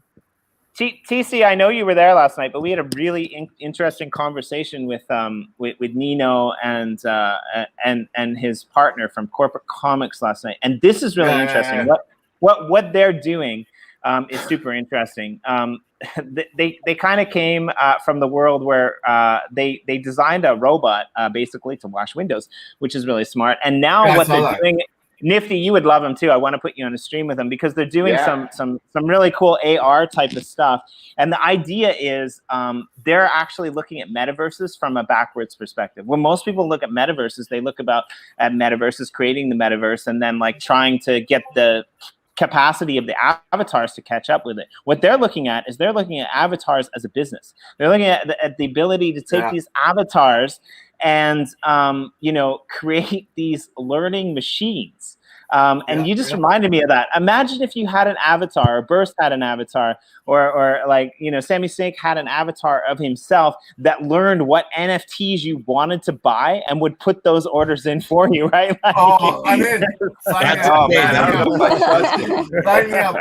I watched so many Terminators, free up bro. so much time. So yeah, Blackbeard said something about some new tech coming to the space. So is that maybe it right there? You're on well, let me tell you An one AI thing. reader. No, I'll put it to you like this, and I'm not, and it's not a challenge thing. It's just happening, bro. We had thought about doing this. We spent a lot of time on development on bad days, and that was way ahead of schedule before we ever came into the space because we wanted to make sure that there wasn't a lot of time that gets wasted for the game to come out. And that's why I feel bad for Sammy from the standpoint of development takes time. And wait. this tech, I'm sorry, this tech I don't know that's what being game. done What's your right game? now, the skeleton is already completed. Okay. What's your game, Blackbeard? Bad Days. I'm sorry. Days is, it's already in development, and the first part of the game release is coming out. You can go on Marvelous TV, and you can see the amount of views. We got close to 1 million subscribers on YouTube and 1 billion views on our videos. And that we wanted to bring some Marvel new tech. shit, man. Yeah, we wanted to bring some nice tech into the space. And and it's nothing against we didn't look at it as we want to smash anybody. It's about bringing new tech for the community. But just think of it like an Atomic, except a ton more features and no bots. I'll tell you that much. And it's all about that. Wow. Don't get me started on that. Willie's getting spicy right now. Willie, I don't you guys signed got a an collab NDA. drop today? Huh? You guys got a collab drop today? Oh yeah, we do. We got a collab drop with Gods and Legends today. Oh, Gods and Legends are awesome. Cap it up. Yeah, definitely. I was in the room when they had 3 people. Can you believe it? I've been with them since the beginning on their stuff, and That's say awesome. I like corporate world. I bought some of their stuff. You know, I talked to the guy that's the artist, I guess, a few days ago. He found out that I was with Bad Days. He had no clue. You know, people know me more for Blackbeard than Bad Days, I think. Yeah. So when they see me come in the room, they go, "What? You're one of the owners on Bad Days? You do kooky videos, bro." I don't know if they trust our project because of my shit, but I don't really give a crap, man. He's like throwing them off. He's like throwing them off the set. That's awesome. Yeah, exactly. Sort Does of the cartoonist come from tech that's coming out, man? We've smashed some really good things together. Let's put it to you this way: there's picture Atomic Hub with a lot of social media and a ton more features all crushed together in one platform. So I'm not. That's as far as I can go with it. I know people are watching and they're going to be like, "You're saying way too much." Keep me in the loop of that Blackbird when it comes out. I want to see that. You know? Yeah. It's already out and it's already working. It's That's already awesome, working, brother. bro. Is this project coming in 3 or 4 days? It's not coming in 3 or 4 days. You know, they're being very careful on how they're going to release it. Okay, so it hasn't been. No. It's not. Okay. It's not out there yet. There's a lot of people that are kind of teching it up and that type of thing, but it's going to definitely be out there. Okay, Blackbird, it's just you and me. There's nobody out there. Give me the scoop. Tell me what's going on. Nobody else is listening. Just fill me in. I can't. Jimmy, I signed an NDA, bro. It's the same thing I got with. It's the same thing I got with fucking with Yoshi, bro. I can't do that. I can't do that. I gave my word as a man. I can't do it, bro. Believe me, I want to. I got the biggest mouth on the fucking planet. You already know that. I guess my question would be, Blackbeard, what's the best way that us and our viewers can be in a good position to benefit from the big news ahead of your average What's person? the first letter of the project? Can you tell us, like, I don't know, like the date and time then the this is last gonna happen, so I can just give us that. No, I'm not going to do that. I'm like Sammy. I'm like Sammy in that way. You know, when I give my word, I have to do it, even if it's on paper. You know, not that they can come sue me and come do it because I'm sort of a bastard like that. Come to my front doorstep. I've never been about paperwork. If you want to get it on, just come knock on my door, bro. You know, I'm more from old school type shit. We're going to go for tacos, right? You said it's down exactly. You said it's down the street. Hey, okay. I'll be in LA in January. So, hey, no problem, General. I'll hook you up on this place, bro. You ain't gonna believe the tacos. That's like 25 taco spots. This is the bomb, bro. The bomb. But no, the tech that's coming is it's really gonna blow your mind. I know that he's watching me right now too. I have my phone shut off so they can't sit there and go, "Shut the fuck up." I guess what I was asking earlier, Blackbeard, is like Twitter chat or Twitter page or Telegram. Is there an ideal place to be for like the breaking news? No. Wow. Okay, this is it, guys. I'll tell you what we'll do. I'll give you the guys this heads up. If we do this again as a group, and I mean all of us that are in here right now, when the shit's live and he wants people to test it, I'll make sure to DM each one of you that's in this screen right now. And you guys can test it. Yes. How does that sound? I'll take it. It's recorded. And you guys can test it out. The features are awesome on it. And the first thing that I tried to tell him is I said, listen, bro, if you cannot fucking terminate those bots, I don't even want to be a part of this shit because that shit is annoying. Yeah, I got my community that God. Yeah, bots are driving me nuts, Blackbeard. They've been driving me nuts for months, man. I had a couple drops. He goes, Dave, that's like the least of my worries is the bots, bro. That's like the least. That's like on the, if we're looking at a scale, that's like way down here. And I go, well, not in my book, bro. I want to fucking pull out the good old shotgun and just shatter spray those things, right? Yeah. So I think that's very important. You know, that's happening. Awesome. I know Atomic's doing their best to try to do what they can for it.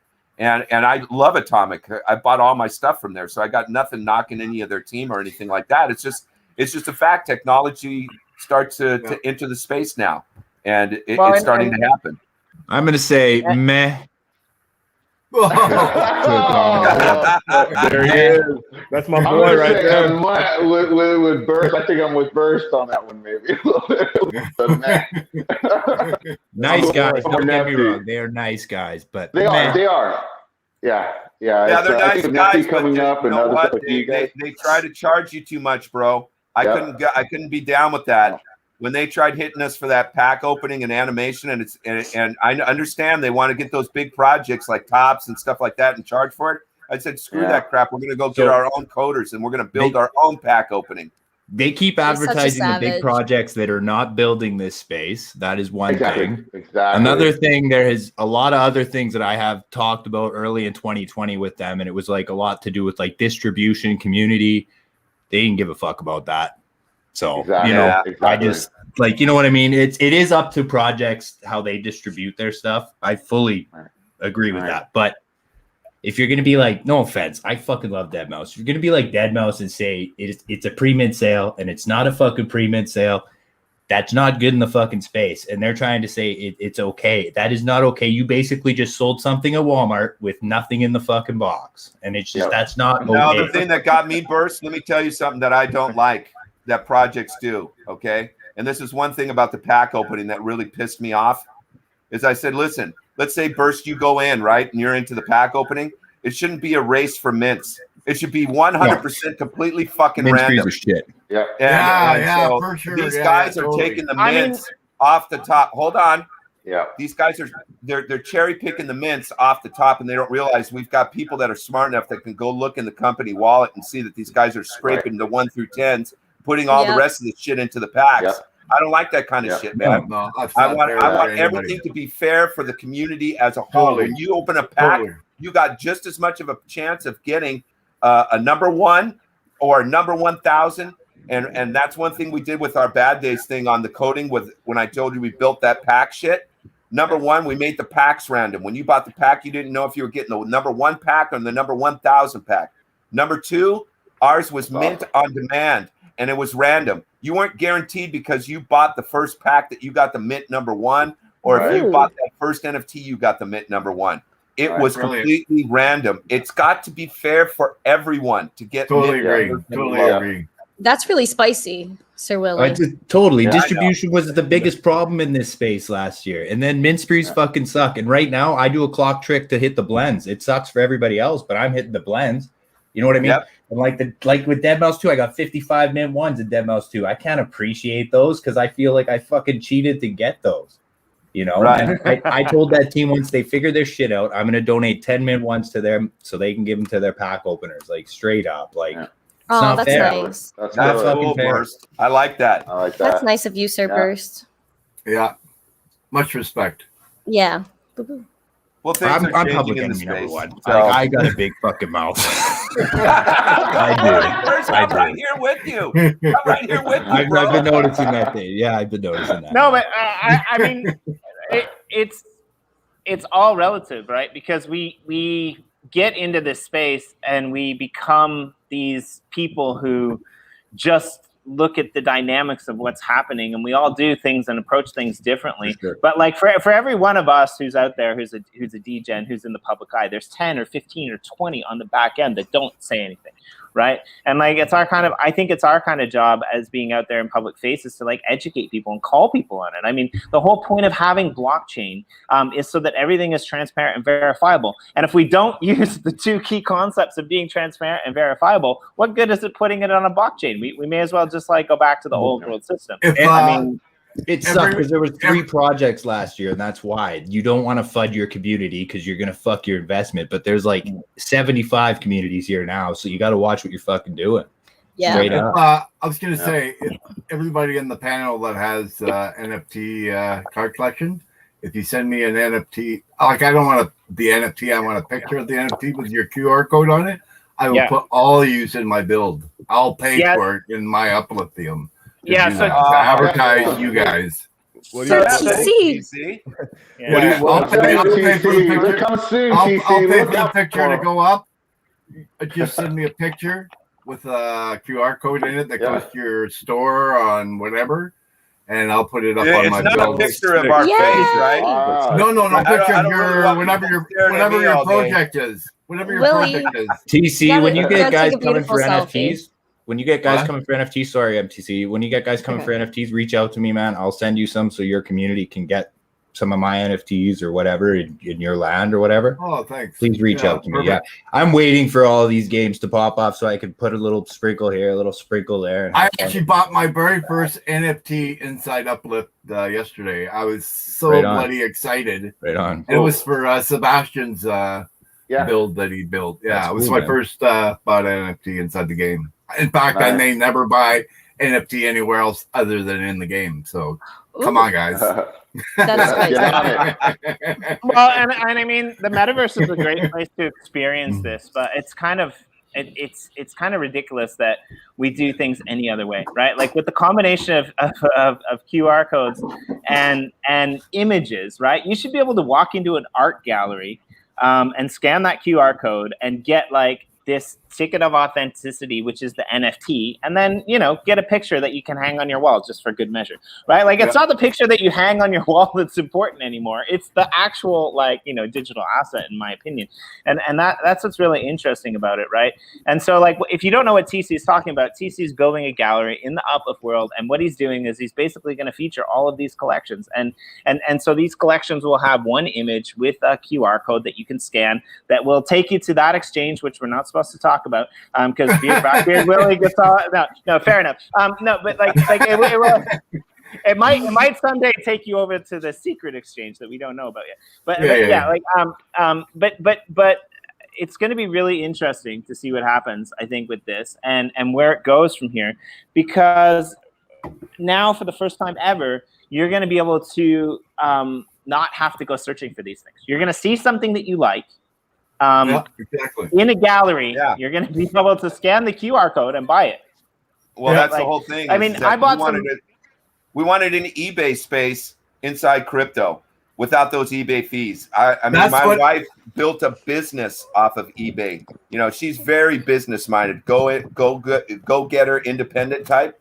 And you know, she had over 27,000 feedbacks, which doesn't even calculate how much stuff that she actually shipped off of eBay with 100% feedback rating. But the fees on the eBay side of it, they nail you with the insertion fee. They nail you with the store fee. They nail you on a 15% on the back end shipping fee, besides what they make off of that. And I always said that if crypto can implement an NFT that will give you a real life asset in your hand by maybe via a contract of some sort, have it actually happen, which people are already figuring out. We've got a couple of people on our team doing that, where you got an NFT, you see what it looks like, you get to keep the NFT, and then you burn it in the contract to get your item through the mail. And they don't make the NFT look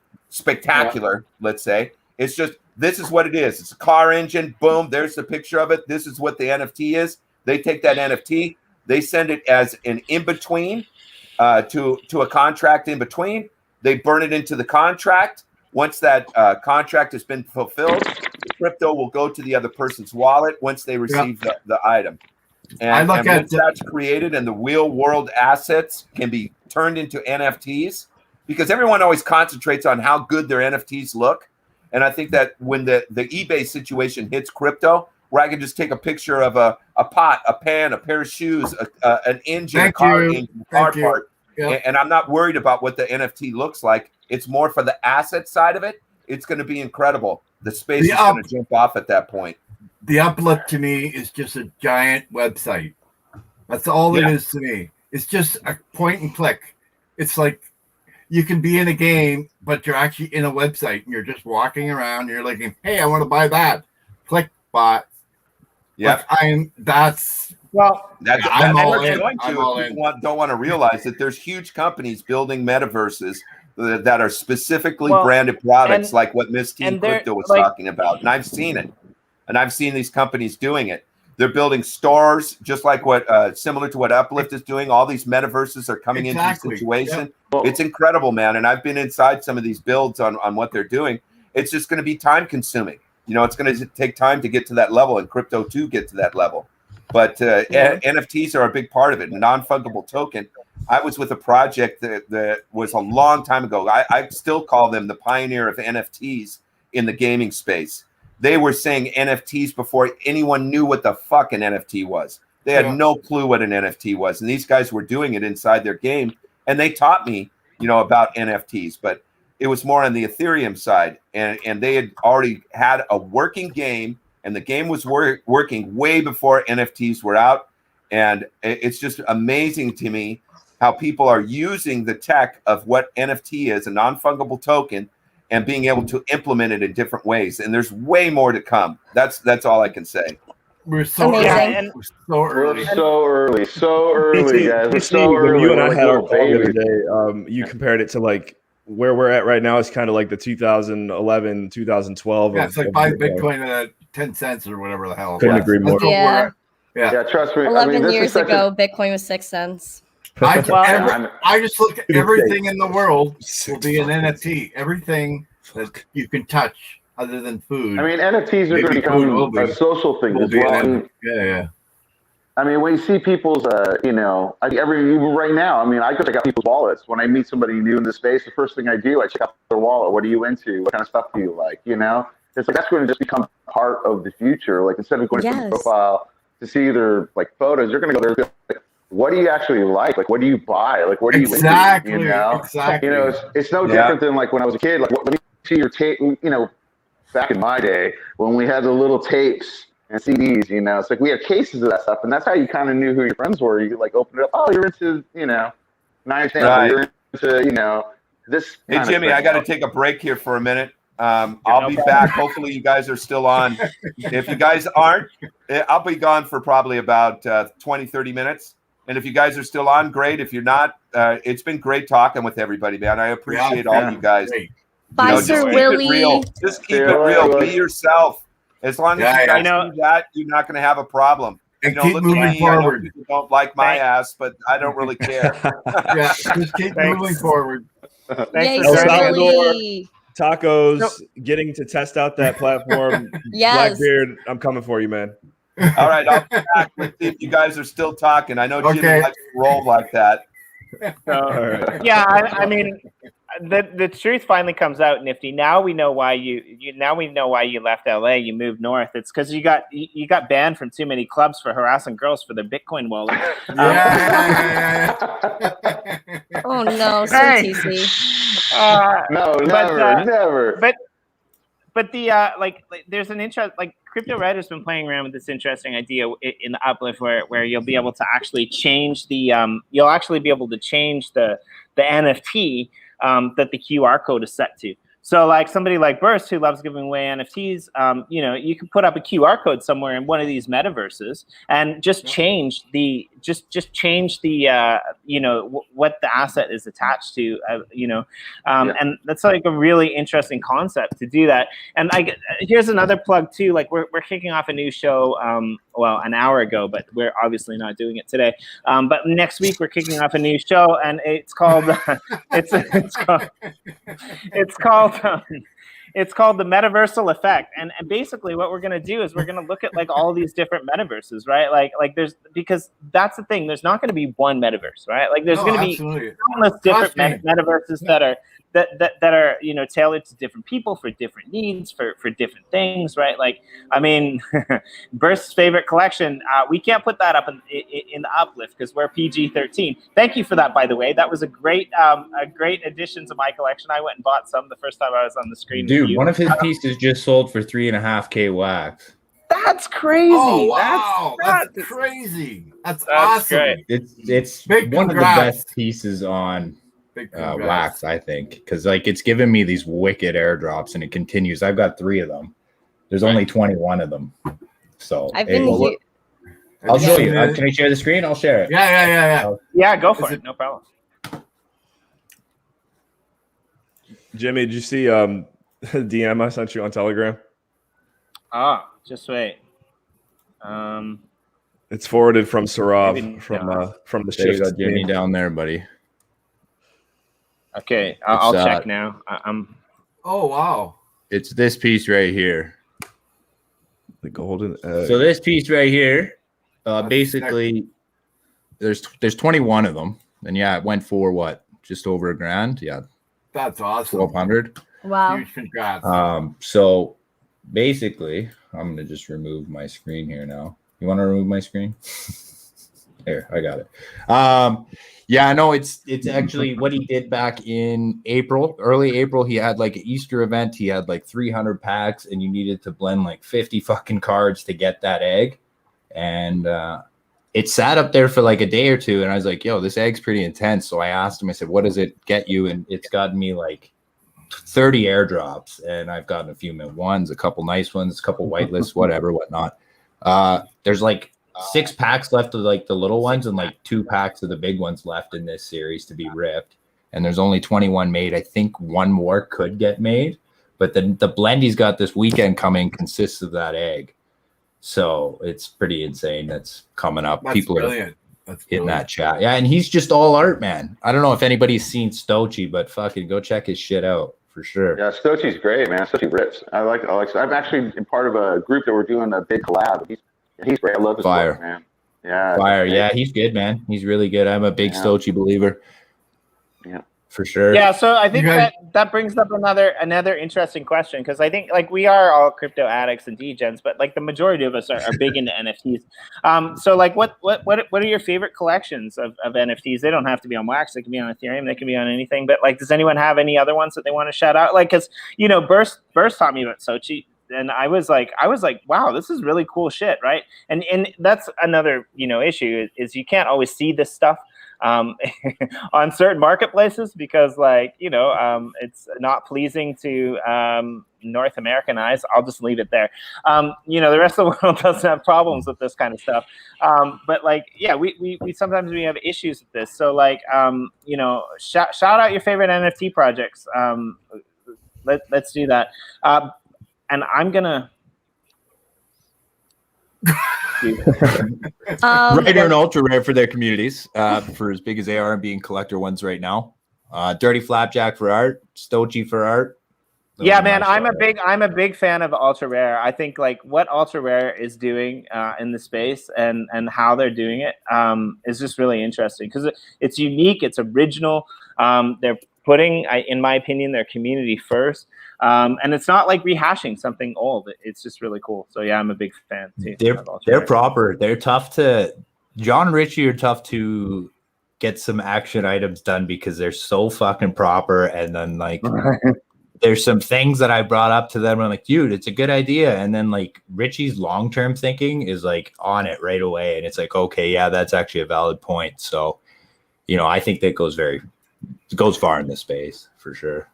Yeah, John and Richie, they're another success story of like, as far as I know, guys that kind of came from like a blue collar background. Look at this guy. Right? Like I'm just continuously impressed by how many people you would expect being in the tech space, it would just our industry would be flooded with a bunch of tech guys. But like, right, Burst, didn't John and Richie, and they come from like, look, all the teams are hiring people out of fucking college with this degree and that fucking degree and this fucking whatever. They fucking suck in the NFT space. They have zero fucking knowledge. We need a specific college for NFT people. Seriously. Yeah. But like, Jesus, it's just like, ugh. Professor Burst. Just to teach the course, man. Right, just the college for people and like understanding crypto, like trying to get people from the real world crypto, to build you something in the crypto space is ridiculous. It's like and like you walk in and you're like, this is what we want to build, and they're like, and what's an NFT again? It's like, Shift University. We're gonna work on it. I don't know how. Shift University has just been created. Burst, thank you for the idea. I don't know how we're gonna do it. We got to do it though. Shift University. I'll be the creepy gym teacher, right? Let's go. How about AI creation, NFT creations? Have you heard of Montreal AI? I actually put a link in the site. They just, I think last week or 2 weeks ago, they sold out 420 of their NFTs on OpenSea and made over $500,000. It was pretty, and they are on Wax. I just put the link in the box. Nice. Just to be clear, I own two, but I'm just saying. Is that the one you just posted there? Yeah. So basically, this AI takes all the drawings and photos or paintings of a specific year, either 1600s, and That's cool. and it blends them all together to create something. It's Wow. pretty. I need to It's pretty Be on interesting. some mushrooms looking at these. Yeah. These are fucking good. Nifty is like our resident kind of like AI NFT creator, and he just disappeared. So he's like out there, he's buying them all right up. here. I'm back. I ran up. I said, "Oh, AI, where do I get it?" Yeah. Welcome. Welcome to the show, Sean. We left you sitting in the shadows there. I've been sitting backstage for an hour 44 minutes. Waiting to get in. Thanks for having me. Oh my God. Hi, Sean. Hello. Welcome. Thanks. Sean's got to tell his Degen story. Yeah. Tell us your story. What story? Got a lot of stories. How about the one where you like to make Jimmy feel like a piece of shit? I do. I actually have a big announcement. Here we go. I don't know how people are gonna take it, but oh man. Anyways, let me share my screen. Oh no. Can you push this through, Jimmy? Can you just send the link? Wait, Sean, you said this is an announcement? I agree, Data. Oh my gosh. Oh, there it is. Oh, there it is. So Crypto Finny's coming to Ethereum. Oh my gosh. Ooh. Yeah, This wow, is you guys. epic. Yeah, you're going to Ethereum. That's huge. And like on his fucking shoulder like that. in like a week. I see what's going on there with that little thing on his shoulder. That's so cute. I love Is it. that maybe someone I might be working with? It's a drop bear, yeah. Yeah. We got a few of those. Nice. But we found out with those of you who, I don't know if everyone knows about Finny here, but yeah, we have this Finny builder, and the next edition of Finny is going to be on Wax, and you're going to burn coins and get all the attributes. You're going to be able to dress up your Finny in the builder and then mint the Finny. And we learned that we can go cross chain, and we can use ETH Finnies, and you can pull them into the Wax builder and be able to create an ETH Finny out of it too. So we have to branch out and build that community. What software will people be using to do that? Like, what's the platform from Wax to ETH? We're building the platform. That's nice.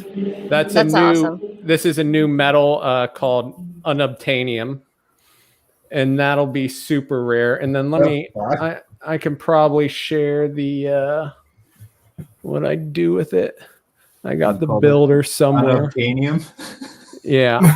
Fucker. That's something I'll never see. I'll probably end up giving away 4 of those. First, with your luck lately, you will definitely never see it. Let me stop my screen and share the builder just so you guys can see what that looks like, because it's sort of self-explanatory once you see that. Here's the builder. All right, Jimmy, push this through if you can. Where did Sir Jimmy go? Where'd he go? Jimmy. He's grabbing another happy drink. Yeah. Oh my gosh. He's just a little Ooga Booga on there, happy as hell. Oh, you can't share it until he gets back, right? We're not using the Cryptowriter StreamYard today. That threw me off too. I'm like, wait, where's the link? I'm like, try to push buttons. I don't know who StreamYard Jimmy's using. Yeah, Jimmy, see. You had no control. Jimmy gives no one permission to fuck around with his StreamYard, but we let him fuck around with ours. It's boring. There's no branding, anything. You got the uplift background, I guess. Yeah. Speaking of uplift, how's Shift City looking in the uplift right now, Sean? I haven't heard much about that. Really? Or what? What's the address? By the way, what's the address? What's the plot address? 1200. It's in Genesis, and it's 1200 0. There we go. Location. I'll take awesome. this. Take a moment. All right, go ahead. See a portal there soon. Our amazing builder Smithy had to take a little break to do drop bears on Ethereum and pull in $2 million. So He'll be Nice. hopefully he comes back. Hopefully he doesn't ride off into the sunset and he comes back to continue building Shift City and Uplift, because we definitely need him. I'll do a quick marketing plug. We got, as of right now, looks like September 9th, a pretty sick collab with the Shift NFTs and Atomic Kings. It's going to be our first collab, so I mean, I couldn't pick a better artist, project, guy to do it with. So be on the lookout, y'all. I think we're well, yeah. I won't say anymore, but it's looking good. And honestly, we talked about this earlier. What I like about Wax and just it was like upcoming projects and what projects do you like? Any project that has like decent utility to it. Like I love that burst that you got your stuff all set up on Wax Arena is huge. Like that's awesome. And then the R Planet stuff. Like I feel like it's really hard. TC, as soon as you started talking, you said something about staking, and then that's when you were sold. Like, oh, totally sold. Those totally are the projects sold. you got to go for. Yeah. Once I figured out what staking was, I was like, oh shit. And Sammy, your stuff can stake too, right? Nova Rallies. Jimmy. Yeah, you can stake it, and also we've got a few other collections like Olive Land. Where you can you're part of Olive Land. It stakes you on olive tokens, but also it snakes and it earns snake oil. So it's like my Olive Land is one of my favorite like conceptual projects. The fact that you can use that NFT to like own a piece of, something that's creating produce, and I mean I'm a permaculturalist, right? Like it's really cool concept. And I think like the fractionalization of crypto is really interesting, but fractionalization through NFTs. Have you guys do you guys use that Taco app? You guys use the Taco app for the staking? You can list all I heard it's pretty good. It's awesome. It's all, I don't even go to Allcore anymore. I just use the Taco. I do snaky stuff. I do Our Planet. I do all the uplift in one app. You just claim everything on one app. Hey, all, I gotta head out. I have a shipping container coming with the rest of my life coming here in a second, so I gotta go take care of business. Bye, but anyway, yeah. A quick plug. Next week I have Vampas are dropping. It's a Grandpa Vampire PFP avatar project. Yes. Oh, nice. You get free airdrops just like my cryptos from Morbs. By the way, I'm with Morbs. I have crypto, which gives you free airdrops, 2 free airdrops every month. And then there's going to be the Gas Fefe, which will be dropping in 2 weeks. And that comes with free music airdrops every month. So are these all on Wax? Is your music going to be in those? Is your music going to be? So Gas Fefe, Gas Fefe, he's going to have some stuff going on Ethereum as well because he likes the gas fees. And then the Tobies will be all music on Wax. And then I'm going to talk to the guys from RAR. They built this really cool app player for Wax NFTs to be able to be played on your computer over and over. So I'm going to try to, So definitely check out RAR as well. Great. So Rob, if you're out there, can you track down Nifty and make sure And then also Waxapalooza is still up, guys, and we have Waxoween coming on Halloween, which will be a metaverse. If you haven't checked it out, go to Waxapalooza. Actually, go to artdrop.app, and you can go walk around the Waxapalooza space. It's a metaverse, 4 different rooms, and we're going to be adding to it. There's a lot coming down the road as soon as I get my life out of this container. And have you talked to the horrors yet? Again. I'm sorry, what was that? Have you talked to my team, the horrors, yet? No, but I would love your team to be part of this. I can I'll talk to Richie and John. Yeah, let's all connect, man. In the next couple of weeks, reach out to me and I'll reach out to you. Let's do something because I have some really fun plans coming. So stay tuned. Sick. All right, guys. Thank you. See ya. Bye, brother. Right. Bye. Have a good one. Bye, guys. See ya. I actually gotta head out too. Sorry, friends. You gotta also, go. You gotta go harass some old guys on CDs and find out why they haven't bought crypto yet. Is that what you're Oh my gosh! Listen, I know some people were like, "What is she doing? Why was she doing that?" I asked people before I filmed them if it was okay. I always do that. I love it. Just randomly, just go up to people. Oh yeah, Look for all the graybeards. I do that all the time. Like I went to Times Square like 2 days ago, and I was just walking around like, and I'm like going up to all these random people and asking them about crypto and things like that. And I actually met some music producers. I think I'm posting their video today. I met some music producers. They might get into NFTs. I don't know. But it's really fun. I can't wait for the day where you like just randomly walk up to TC and be like, "Hey, have you heard about crypto?" Because he doesn't have his glasses. He doesn't have his glasses on. He's like, "We've been on the stream together, damn it." Oh my gosh, TC, I would never forget you. I also want to plug my drop for tomorrow. Golfing team, hit it up. It's a good drop. If you own both NFTs, you'll get an airdrop tomorrow when the drop closes at 12 noon. EST. Also, a good project to look out for, Bros 420. Gotta plug my bro, Ken Bozak. He's the best person ever. He's a hardworking person. He's done amazing things for the space, and now he's actually putting out his own project, which I think is amazing. So, Bros, BROS, 420.com. Memberships are coming out soon. Grab a membership, play his game. He's a really good guy, and his project's gonna be amazing. And he's doing an AMA, I believe, today or tomorrow. So keep up with Ken, keep up with my NFTs, and thank you for having me, Jimmy. You're the best, and I can't wait to come back on Media Moguls. I believe I might be getting my plot soon, so I'm very excited. And to be here. Also, shout out to the Mellow Builder, Josh. He built something amazing on my land. If you want to go check it out, it's 1650, 1800. I don't want to get the plot number wrong because I do that. I switch the numbers sometimes, the coordinates. 1650, 1800, I believe. And Mellow's doing amazing. And just shout out to him because he's so creative. His art is amazing on wax, and I'm just really appreciative of everybody here. And thank you for having me. I had a blast this morning. So you're really part of the MTDG, right? You're a really forgiving person because the last stream I saw was like this awesome build that you and your sister worked on that Mellow just blew up. Yeah. So me and my sister, we attempted this. We really did.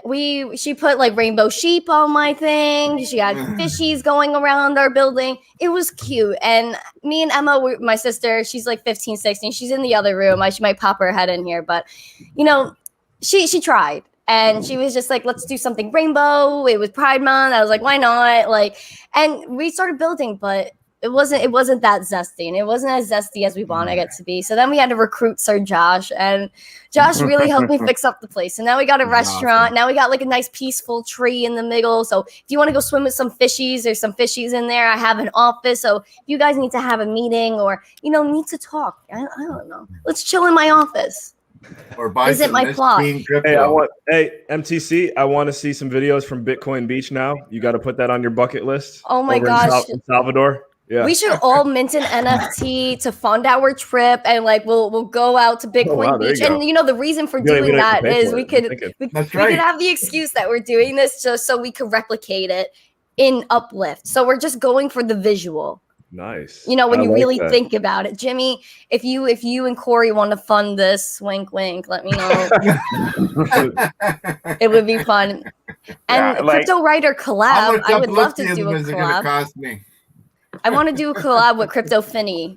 I think Finnies are awesome. I want to be one day. I want to be a Finny when I grow up. So I think swinging Jimmy Finny's next on the list.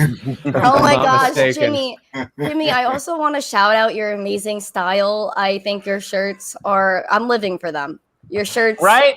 How can you go wrong with bananas? I mean, never. You're always swagging out. You always have the right vibe going, and your hair's always slick. But it's just the vibe, and I appreciate it. I appreciate the vibe. I mean, I owe credit to this like little thing that I have to put in my hair. Otherwise, like it's just, what is that? I thought he cheated. Guys, it's a cheat. It's not real. It's all a delusion. It's actually only a cheat the last week and a half because it's so freaking humid here that I look like the clown from the ultra rare first series. It's way out there. It's scary as hell, man. Sir like, Jimmy, come to New York. Your hair will be 6 feet out the other way. So it's so funny. Thank you for having me. I gotta run. Thank you so much. You guys are the best. Let's all talk soon. I mean, speaking of which, Burst, actually, we have to get some of your. Thanks, Missing Crypto. We'll see you on the next Crypto Degen. But we have to get some of your. Yeah, I mean, TC is on it too, but we got to get some of your Tommy Kings up on the wall and uplift as well, so people know how to find absolutely. you. For sure. Totally have to do that. Well, yeah, guys, I'm off as well. I've got another meeting I need to go to. But Later, Sammy. Always a pleasure, never a chore. Let's do this again. Yeah, absolutely. Thanks for coming. Very nice meeting you. Nice Peace to out, see Sammy. everyone except Burst. We still doing NFT draft or what? You going down, bud? Yeah. You straight O-line team, right? You're just dressed in an O-line play, right? Team of kickers, mate. Okay. See you later, guys. Later. And then there were 5. It's funny. Like Alex is actually still in the back room. He's like, I don't want to show my face with these true degens. I don't know. He's still back there. He's listening. He's voice only. I think he's hanging out with his mom. Are you sure that he, like, when you took everyone off screen, did you just forget to add him back? Yeah. No. He said his mom showed up, man. Yeah. His mom showed up. My bad. He said his mom showed up. He said, "Yeah, my mom." Oh, I did. I was wondering why you said hi, mom. That makes sense, though. Okay. Actually, I if you guys are cool to hang out, I can hang out for a little bit. We're probably not going to do our. We're probably not going to do our. I mean, I guess we could do it, but you can have me back in a minute. Sean and I usually do our obscurity and beyond, but I mean, we could just roll with this for a bit if you want, Sean. I don't know. What do you think? We'll see where it goes. Keep it rolling. I honestly want to be a degen and an addict and just keep going for the rest of the day. But at some point, I might regret it just a little bit. So this has been awesome. I mean, I'll tell you what. Like, I'm sitting outside. There's no electricity anywhere near me. I got 15% battery left, so I'm here for like another 15-20 minutes. Then I gotta go too. Okay. I'll go back and I'm gonna go back and, like, if you keep going, I'm gonna go back and watch it, because this is like, normally this is when like the really good stuff comes out. Quite frankly, like right at the very, like, whoever that sticks around to the end. That's how I feel like, dude. I got so much amazing info the other day when TC and I were in a breakout room, and everyone that was in it left, and it was just me and him for like a half hour, like talking about all this stuff that just blowing my mind. So I wish I could stay, but maybe another time. Share my screen, Jimmy. Share my screen. Shift University, though. It's killing them. It's killing me. I had no control. All right. There we have it, folks. The Finney builder. Sick. There's, like, I think so far for Finney 2.0, 400 unique assets, or something over 400.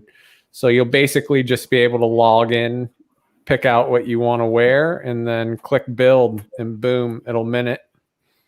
Oh, that is so sick. And this is only on ETH, right? No, this is on Wax. Oh, wow, really? But what we've learned is that you're going to be able to link an ETH account to your Wax and EOS account. The builder will be in Wax and EOS. And then I think when you burn the attribute, it can change the database on ETH. And then, interesting. Yeah. I'm not really that technical, but it's doable, and we're gonna fucking do it. So whoever did the artwork did an amazing job. Yeah, John Trafford, awesome pixel artist. Fantastic. He animates too, so he can animate things. I think he helped develop games for like Warner Bros. On Sega back in the day. Wow. And now we're gonna make him NFT famous, or at least try to. What? He's awesome. Yeah. Hey, so Burst, I'm not sure if you want back in. If you want back in, give me a thumbs up. Yeah, he said to let him back in. Sweet. I mean, I don't know. Like, it's a really small screen. It'd be really bad if I let you back in and you happen to be in the washroom. I mean, it wouldn't be cool.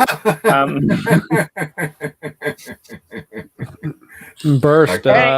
Hey, Sean, Yeah. how do you feel about being on the stream with, like, 3 Canadians who are awesome, and you're American and not?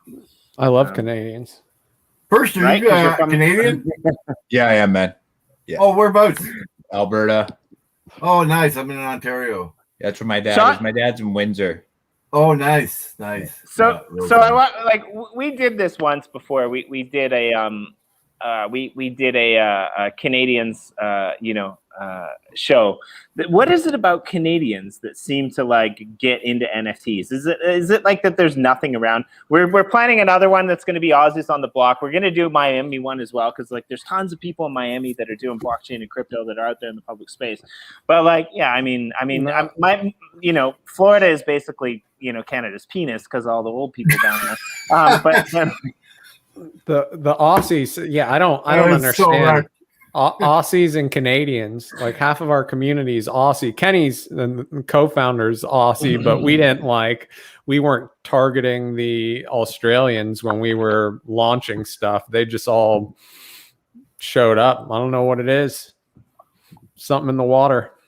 Right? Yeah. No, it's because of the cold. It's because of the cold. We stay inside on our computers. I think it's like interesting, seriously, Burst, do your real world friends have they started to come around that you're not absolutely insane? Are they whaling into this shit together now, with you? You mentioned a story early in the stream which I thought was really interesting, right? You went to your mate with this garbage pail thing he's like, no, that's shit, and then you almost ended up not getting any. Are you seeing the same thing with your mates now, where they're coming to you and they're being like, what? I think what that worked for me is I removed all negative people from my life. Anybody that was negative about crypto, I just said, fuck them. Yeah, just fuck them. Yeah, basically what I did, and it just went like this after that. You can line up for a check every week from the government, man. Crypto, we got more control, right? It's ours. Yeah. I mean, I'm at the point now where I probably need to move back to North America just because I can't live this life of having to live stream with Sean at midnight every week. He makes me feel bad for not being a D. He's like, it's 1 o'clock. The community needs you. I'm like, it's 1 o'clock, dude. It's like, as long as it's Jimmy doing it, I'm not streaming past noon. I don't know. I just can't. I actually Adam will hop on at night and do a pop-up stream. He'll be on there for 5 hours, and I'll look in the next morning. I don't have time to watch the whole thing, but I'll jump through, and then there's Burst and whoever else pops on for a little bit, and I'm kind of jealous. I wish I could just late night talk crypto, whatever, but again, until I redo my shed back there, I'm not gonna have a keep the kids or the wife up. It's not gonna work. Because I stayed up 10 to 12 hours a day in 2020 on wax, and my wife was like, "You're fucking crazy." And then Christmas rolled around, and she's like, "It's actually fucking blowing up," and all that. Yeah. My wife's the same way. My wife's exactly the same way. Yeah, it's grinding. It is, and I'm pretty sure everybody on this screen that was on this panel. Next year, this time, I'm pretty sure we're all going to be full-time doing something in this space. Full-time. Right. You know what I mean? We're all here early enough. We're doing enough. That whole panel is doing enough. Are you not full-time, Burst? You have another... Yeah. I'm totally full-time. I have no time extra for a real job if I wanted to go back to work. There is no time. I'm 18 hours a day, 7 days a week now. And I'm not even in a project. I'm just in it. It's tough to do the atomic market, the NFTs, the new projects and stuff while working with other teams too, and then trying to keep everybody informed. It's fuck. It's really hard. You can't even if someone asks me what I do, or you can't even explain, it's not even worth the effort to explain it. Sometimes this is very it's like a subculture of, and even within the NFT subculture, you don't know 99% of what's going on. It's only, you hear different things, new innovation, but it's endless, right? There's no end to this. You see that thumbs up I have? Yeah, man. And Basically, the Dinger Club will get you when I do pack releases. It's looking around October. I haven't announced official date yet, but when I do pack launches, you will have a wait list for one pack regardless. There's a reason I don't do endless sales. There's a reason I'm on Wax Arena, I know it, but I'm not going to pump sales into this space. I'm just try to, give away what I can, keep it going and keep it rolling. I'm not going to come out sale after sale after sale. If you guys do see an Atomic King sale, it will be rare. Who knows what utility it's utility you're on not Wax Arena, but from there, I'm not going to release something for a few months. I'm just going to, sit back and watch. I want to give you guys good shit, and I want to give away as much as I can. You sure you're not going to drop on Ethereum in a couple weeks, Burst? On Ethereum, there's some rumblings, not through me, but I know some stuff going on. The thing is with with dropping NFTs, I think it has to be the same rate as like the growth of your community. So if your community isn't growing and you keep dropping NFTs, then obviously it dilutes everyone. But if you can drop NFTs strategically to then help grow your community, then you can keep it rolling, which is one of the reasons we're doing this drop on Ethereum, not only because we learned we could do cross-chain stuff with the builder, but it's going to open up a door in our community to like a lot of people, right? And they're gonna come in and they're gonna see what Cryptowriter is about, the publication, everything, and we always try to leverage our community for the greater good of the community. So having new perspective, more people come in, we feel like we can do more. But it's I don't know, it's a relentless space, right? It's like you got to always be thinking about like 5 steps ahead, right? If you're not like moving forward, then you're stuck. Yeah. You got to grind. You got to keep grinding. Yeah, that's a tough part for me, balancing my family, my life, and crypto. I see these next few months is like a massive opportunity, right? So I pour it all into that. But the thing is, probably 4 months from now, I'm going to see the next 4 months as an even greater opportunity. Yeah. You got to have Austin Linney Adams friend who's like a life coach. And he's here. He's still in the comments. His mom showed up, so he had to go. Yeah. No, but Austin's here. Sorry, Alex is here. Sorry, not.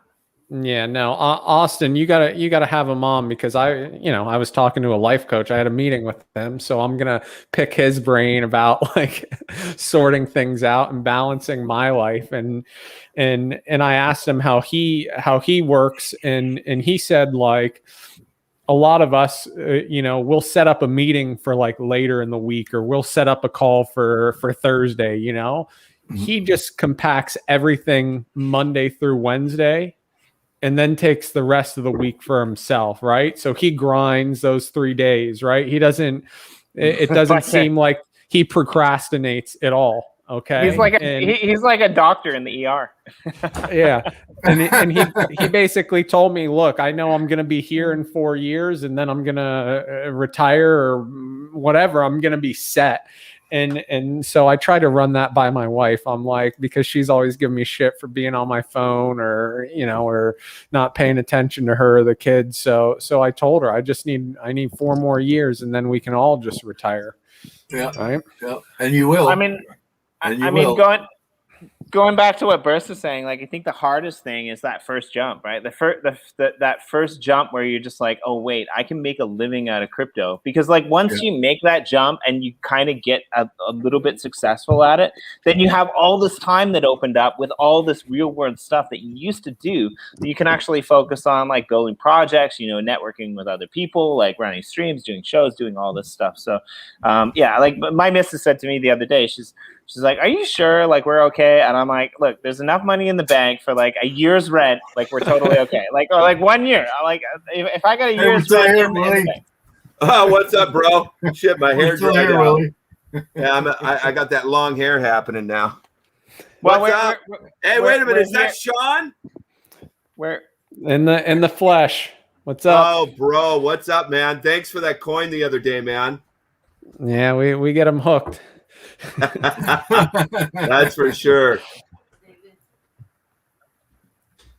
So my little sister, I sent her. She's like a tarot card fan, so she's got a small wax account because I've been casually giving her stuff. And I was like, hey, you might want to check this tarot set out. It's not for me. And she's like, okay, I'll check it out. And then just now she's like, the art looks lazy. I'm like, I'm impressed you looked. She was like, did you buy any? She's like, no. I was like, okay, well, okay. Like I'm just happy my little sister's digging and looking at things. You sent her a Finny coin yet? My sister, she does not have a Finny coin. Give me the account in the private chat. I'll shoot her one. It was her birthday yesterday, actually. Okay, I'll put a little memo on there. Yeah, that's how Sean got me hooked, Burst. He got me one of those Finny coins, and I burned it. I got a real cool one. I tried doing a voice for you, Sean. I don't know how good I pulled it off on that crackhead guy. I tried my best, though. Well, not my best. Dude, that crackhead guy, that crackhead guy was awesome. I laughed my ass off on that. It was pretty fun. So you heard that voice clip? I don't know if Jimmy's heard that. You've done like I remember the shift, and I remember the Vegas casino guy or whatever you did. Yeah, I think that was my favorite so far. I don't know if I've heard the crackhead. I remember. Well, I forwarded the crackhead one, the Chris Rock one on crack. I actually forwarded it over to Jimmy because I didn't think that he had heard it.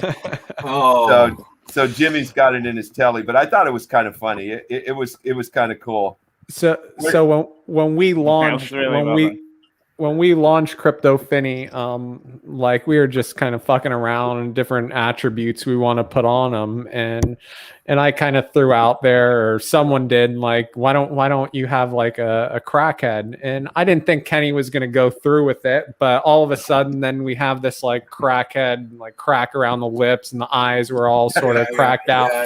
And we went ahead and put it in there as like a something really rare, and then from that the Finny coin memes took off. Like, y'all got any more of the Finny coins and the Chappelle thing? And that's really what drove our project. Those memes early, when we didn't have a community, those were getting circulated so much that it drove the project. And now I don't know if you guys have seen the drop bears that our buddies released on Ethereum, but it's that same sort of drug culture, whatever you want to call it, like that sells in the NFT space.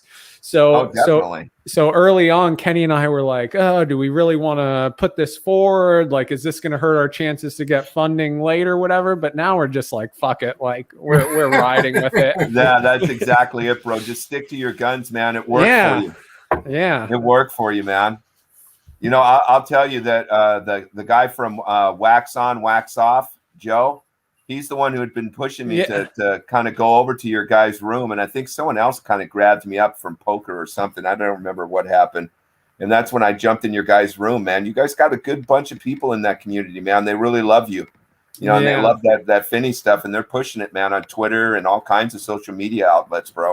Yeah, well, they're incentivized to promote, but I think they came for the Finny coins and the NFTs. Like, everything we did early on was just give away for free. You know, that's how you build community. And then we have that whole publication element, the Cryptowriter element, and they see it's more than just NFTs. And you know, we have fun. We play poker every night. There are a bunch of degenerates, but we have some that's real. Where I'm at. I'm in the poker rooms with a lot of your guys, bro, every night. My boys. First, how come you don't come play poker, bro? I do. I have. I played 3 games with them. I'm 1 for 3. But I have played with them. My boys love them. Like Pooner, I know in real life. Pooner's great. Rad Crypto, I know in real life. It's just cool because I was out camping, I think late June with all the boys. We're around the fire, and I was dabbling into Writer, and I mentioned it to them, and I had to leave a day early. Our chat was quiet, and then Tuesday night I go look at who's been buying Finny, and all I see are my Atomic King skulls, my buddies. They all just went home and bought up a fuck ton of Finnies. And I go into the chat room, they're chatting it up, loving it. The writer community is one of the better communities in the space for sure, big time. I love them. Yeah, community building's sort of tough, especially. It's a skill. Yeah, it's an art. But as like a community-driven publication, that was always our thing. It was just like NFTs or what sort of we're like the magic sauce, you know, like we were able to use them to do all sorts of things and test these theories. It's a lot of experimenting, but we got a good thing going, and it's just like, how do you keep it going? Well, the good thing is you're writing, bro. So it's just another chapter in the book. That's the big part of it, Sean. You know, you hit on something. A lot of the kids nowadays, they don't want to read. My kid is he could sit there and type 75 words a minute, but hand him a pencil and tell him to handwrite a whole paragraph. The kids are a different breed of kids now. Oh man, yeah. No, my kids are I woke up. They're getting up earlier when school started, but you know, I got up at 6. I walk out. My daughter, she's playing Minecraft. And I'm like, "Where's Ford?" And she's like, "Oh, he's in his room on the Switch." You know, like so they get up, and the first thing they do is go to the screens and start doing that thing. Attention spans are like, you know, we sit down for homework at the end of the day, and you can just see they're thinking about like heading over to the Switch or the iPad. Well, it's funny because I'm going to say video games kept me out of a lot of trouble when I was a kid. Like I did have fun, don't get me wrong. And like, it was funny because Mystery Crypto was talking about giving her friend Bitcoin. I was fucking selling them weed and mushrooms, you know, like fuck, that was awesome for me. Right? Yeah. And like, I wasn't giving that shit out, but I will say video games, like in moderation, kept me out of trouble for sure. Yeah, that's definitely. We got a different world now. I don't think this COVID stuff is going to go away anytime soon. Yeah. And I think that it's definitely changed. Unfortunately, it changed the life of our kids. You know, they don't get the chance to go outside. When I was a kid, man, we were out on the streets. Totally. As, you know, a whole crew of guys the sun went down, there right? Riding BMXs. Yeah. And, you know, go skateboarding, football. We did everything as a kid, man. Played ditch it, army. It just was a whole different life. Yeah. You were into mongoose bikes with Oakley grips. I mean, that's the era that I came from, you know. I left home at 15. What about I left home at 15 and started humping. Like that. I wanted that GT dyno. Yeah. There you go. Hey, bro, when I was a real little kid, it was the green machine with the double shifter that was like big wheels. And you had the shifting thing like this, and you could jack that shit, and you do a fucking burnout. Oh, every kid on the block had one of those. Dad, can I have one of those? My dad didn't have the money to get the green machine, so I got stuck with the good old G fucking big wheel. I had to sit there and push on the back and put my foot up against the wheel and push it with my leg so I could do the turn like the other guys. But yeah, man, it was a different life then. That's the only thing I wish that my kid had more opportunities to be able to do. But with this COVID stuff, it's really, I think it's really changed America and the way the kids are growing up. It's sad. I mean, street hockey, no hoops. You know, that's true. We started playing street hockey and then roller hockey growing up, and I just bought my kids their first pair of inline skates like a few days ago. So we've been working on that after dinner. But that was like, that's nostalgia for me. Like with the neighborhood kids, like you said, Blackbeard building bike ramps. We were out there playing something every day till the sun went down, you know, like right when we got home from school, we were just like running the streets of the neighborhood, and then sun would go down, we come in, have dinner, and exactly, I want my kids to have some of that, right? Tree climbing, riding our bikes. We were a little, maybe the guys I hung with were a little bit more aggressive. I mean, we used to do stuff that was a little bit more adventuresome, and we used to go into construction sites, and we'd take shovels and dig all these huge holes out and take plywood, cover it up, and then throw dirt on top of it. And we'd have forts inside where they were building construction sites. We'd have wood woodchucking fights, and we do what was called mud wamping, where we take our bikes and just have dirt clod fights and mud and it was an exciting time to be a kid, man. It's sad some of the things that the kids miss out on nowadays, but I think as the world turns, it's just technology has taken over. I don't know if people have, I'm not that far cuckoo yet to say that Terminators are going to take over the planet in 20 years, but I think that something like you doing what you're doing, Sean, is huge to try to get people back into reading again. Yeah. Make sure you teach your kids how to cook. Well, teach your kids how to teach your kids how to make teach your kids how to make NFTs, and they can mint these experiences on the blockchain and fund their own education, right? I mean, seriously. Brandon Lovejoy, his idea, and we could sort of tie this into Finny coins. What you do, his idea was use NFTs to get people back outside. So you could geotag Finny coins all over the world. That's a great idea. People would have to, augmented reality, that's whatever. Like a Pokemon hunt or whatever, you'd have to go climb the local hill, to go find Everest and put it up there. Yeah, to look under the rock and get a Finny coin. So I think Finny 3.0, we're just going to take 10,000 coins. We're going to fucking put them everywhere. Make people, climb trees and shit. I don't know what we can do, but I like that idea. A reward mechanism to get people outside, get them hiking, stuff like that. I could see that being a thing. Yeah. I mean, totally. Comic-Con events, laying NFTs around, you use your camera to find it. Yeah. Ooh, look at that. Yeah, that's a great idea. Yeah, that Comic-Con idea is a really good one. You're there when you're using your VR, and then you specifically place a pre-minted batch of NFTs that you then scan once, and you can redeem one, and then it takes you into the pre-mint pool. Boom, you get an NFT. Yeah, definitely. I like that. That's a good idea. I got tons of ideas. I want my LED fucking NFT necklace so I can wear it to festival. Oh yeah. That's what I want. Yeah. We were talking about putting one of those on Finny, right? Yeah, we should. One that you can, if there's a way to display the NFT that you want. Yeah, but it'd be pixelated, of course, but that'd be fucking. Hey, how about getting a NFT on a smartwatch? So if you're ever near somebody that has the same NFT, it could blend when you're close to each other. Some ridiculous. Why did my NFT change? Why not? Why did my NFT change? You were near somebody. Well, there was that Bitmons project that was selling digital authenticated diamonds, which was kind of interesting. So not a far cry from putting it on your Apple Watch or something like that, right? I mean, yeah, an NFT with your profile on it. So when you're walking down the street and somebody matches your profile that's single, your watch is ding and you're like, oh wait, but you can check out the profiles and NFT. You get whether you want to approach. You get an NFT drop with their phone number, right? Oh,